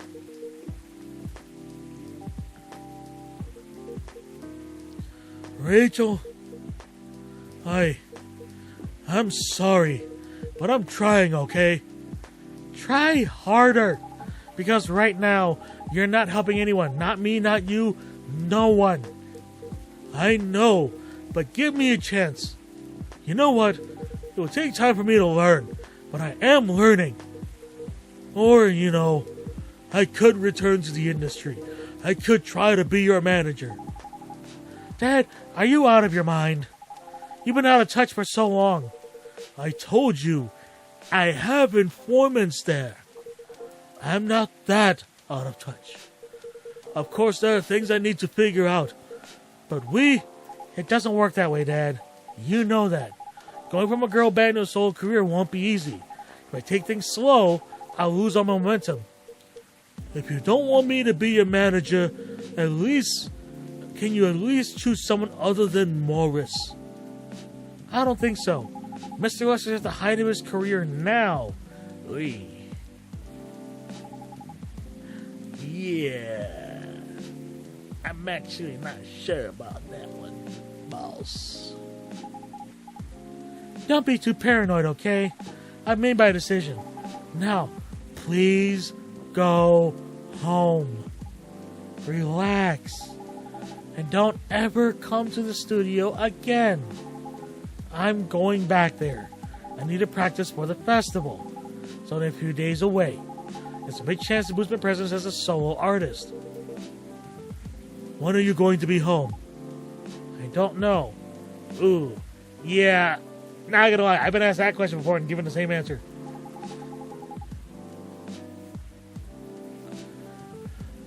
Ooh. That's kind of sus. But she's also 18 and an adult, so what can you do? I really hope she doesn't end up as a corpse, though, because that would really fucking suck. I might actually cry. Oh, the dread has hit me that they might actually do that in this game. Oh, no. But that's... See you, Dad. Wait, Rachel. Alright, I think we might need to call in a favor with Georgie. Excuse me for a moment, Comrade. Jingle, jangle. Jangle, jangle. Jingle. Yes, I know what just happened. Y'all should not have seen that. You don't have to apologize. Yeah, we were busy minding our own business anyway. What? You didn't hear the argument, Myrtle? Of course I heard them. I just choose to ignore most of it. It's none of my business, is it? That's amazing. What's so amazing about that? I don't think I can do that. The struggle of an autistic introvert. Our unfortunate inability. to ignore things that bother us.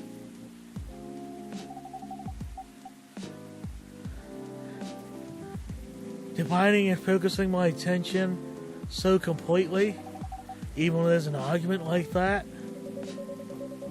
Are you saying you weren't listening to my advice and you were focusing on them instead? Yeah, I've got no high-pitched voice, so I can't do that. Sorry. No, I was listening. I made notes. Say you didn't even realize. You're capable of focusing your attention. Now that you mention it, it happens naturally, I guess. Being born into big families is useful, after all. Yeah, sometimes we don't even realize what we're capable of doing. By the way, you want to head back now? Yeah, it's pretty late. Yo, Tom Rat, we're leaving. Hope you had a good time. Sorry about the argument, though. Thanks for the drinks, as usual. Please take care on your way home. And we're going to call it there. I should probably actually save, because I realize I've not been saving during any of my streams. I might actually have to go back and play this. I guess that's all for... Yeah? Jingle jangle? Oh. Mr. Hendry. You're right, sir. Sir? Oh. Yes. Please don't worry about me. Did you manage to catch up with Miss Rachel? No. I lost her. Sorry to hear that. I'm sure she's alright. I hope you're right. By the way, pardon me for asking. Yes? Throughout your arguments with Miss Rachel, something kept bugging me. What's that? Why did you leave the music industry?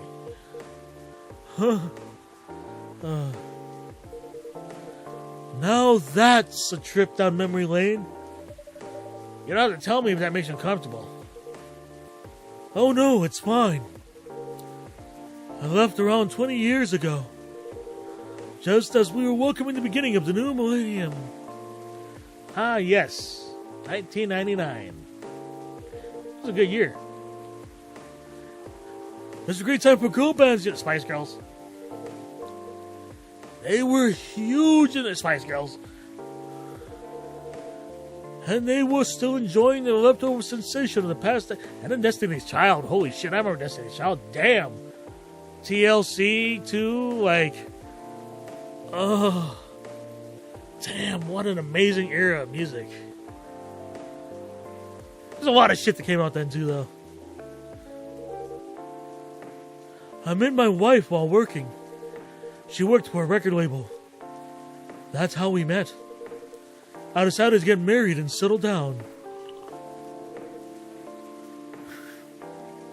Sounds like he was... It almost sounds like he was like a mercenary or something. No, the entertainment industry is just that fucked up that he got turned haggard by it. And I don't blame him.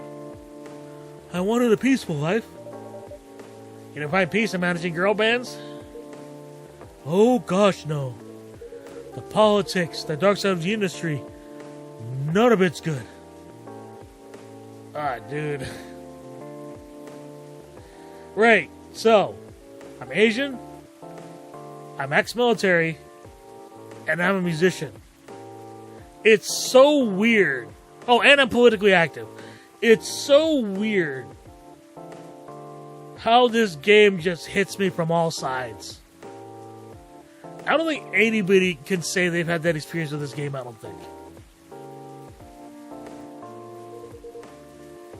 But what hit me the hardest was the fans.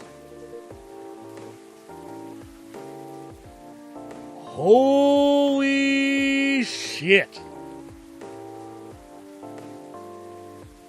Scream this line from the rooftops. This, I'm not going to screenshot this. This, though, right here.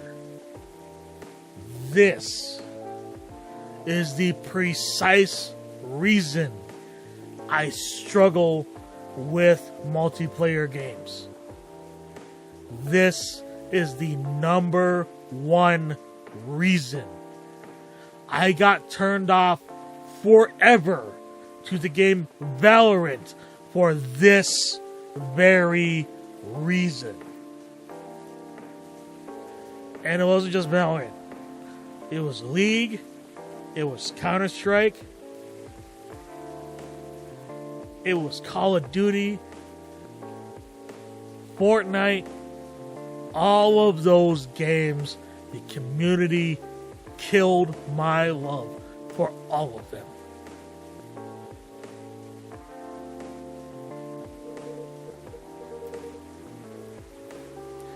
And also there's a lot of creeps out there too.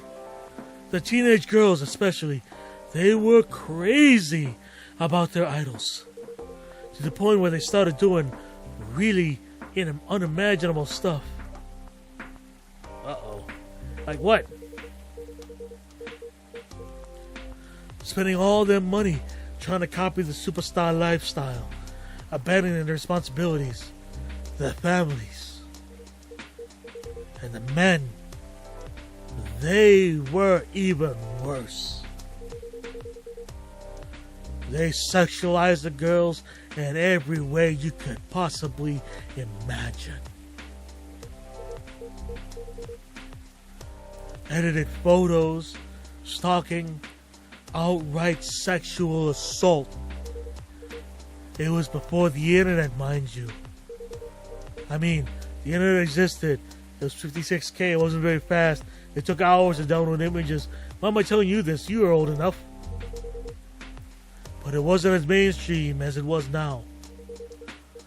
I wasn't even the target of the abuse. But it haunted me. It was this dude fucking understands. Especially the way the toxic fans behave in K-pop. Holy shit. Why is this game smacking me around so much? Damn. Don't talk to me about peace. I couldn't sleep back then. Man. I feel like Hendry, he knew the saying that the music industry is an industry of sharks. You dive in and you either get eaten by them or you become one. And in his case, he tried not to get eaten or become one. And it scarred him. Damn.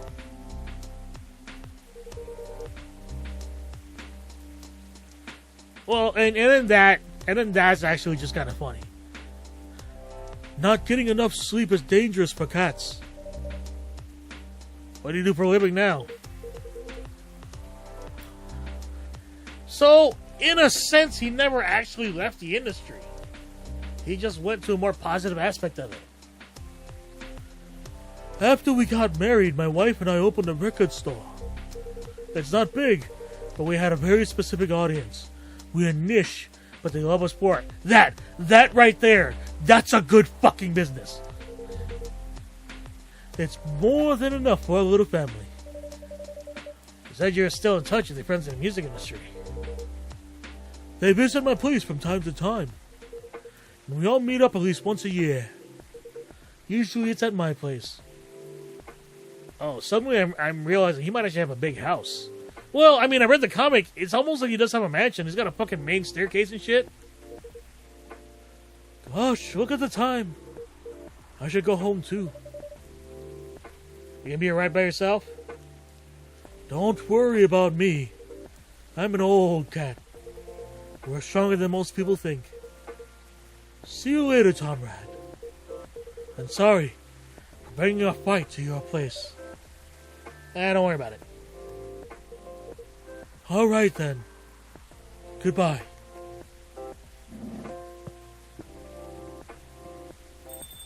Jingle jangle. Oh. Dark chocolate, a warm and calming darkness. Alright, we're going to end it there. Alright, so let's switch back over. I am so tired. I've been up all day. And I still got to stay up a little bit because I need to set my schedule back to overnights. Oh my, okay, you know, we'll have to save this for next week's stream. I'm sorry. Oh my goodness.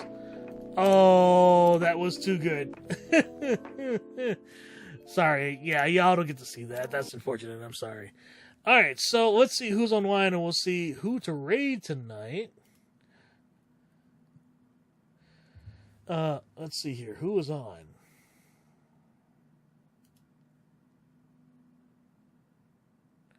Oh shit, Blow Pop's on.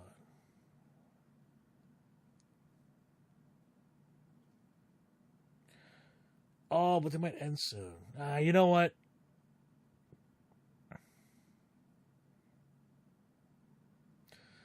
I'm gonna pull up their stream real quick. BP? Yeah, I'm right here. Okay. I'm just. I can see it. Jen from regressing.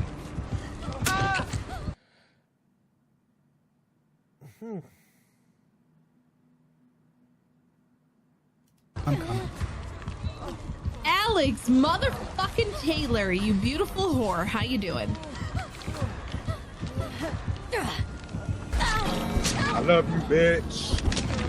I ain't never gonna stop loving you, bitch. Yeah. Fuck it, let's raid them. Why not? I love Bullpop. Bullpop's great. We're into Bullpop. Alright, so that's the end of this stream. Damn, I'm tired. I'm also hungry. What a weird combination. Anyway, so thank you all so much for watching. What a great episode. Sorry, I got a little rambly there. It's weird because, like, you know, I've been tired, and thankfully, because the cam wasn't on, I was taking moments as I was talking to close my eyes and give them a little bit of rest, because you know how it is when you stare at a screen for a long time, you get eye fatigue. So I was closing my eyes, and man, there was a few times where I was like, man, am I saying too much? But I mean, this is streaming, like, interacting with audiences and ranting, you know, that's kind of how it is. And, you know, that's not I'm complaining. You know, streaming's a lot of fun. So hopefully I get to see y'all. I won't stream next week. I should point that out. I will be out of town next week celebrating another birthday. This time, someone else. So I won't be streaming next Saturday. I'm going to try to stream on Thursday, but I don't know if I'll be too tired or not. I'm a little worried because I want to make sure I get enough sleep this week. So that's going to be a big thing because, you know, I want to try to get to the birthday early this weekend. But yes, nonetheless, oy. Oh, sorry, y'all. I've been gassy. Sorry. So yeah, you know, let's go ahead and we'll end the stream. We're going to raid into Blow Pop and say hi. Hopefully they're not ending the stream. That would suck.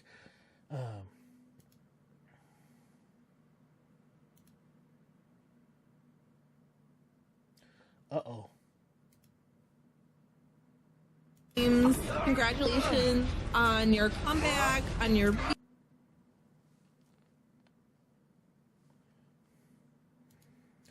Yeah, so yeah, you know, we'll rate them anyway. Hopefully they don't, they're okay with it. Yeah, so yeah, so I think I'm gonna spend the rest of the night. I might play some Zenwa Zone Zero. I just started playing that because it just came out, just released, I should say, officially, and then I might get some writing done. We'll see. Freya, every time I play this game, Freya always makes me want to continue my writing, which I have been neglecting recently. So nonetheless, yeah, thank you all so much for watching. We're in the Blow Pop, and I will hopefully try to see you Thursday. If not, keep an eye on my Twitter. I'll let you know. And yeah, thank you all so much for watching, and I will see y'all next time.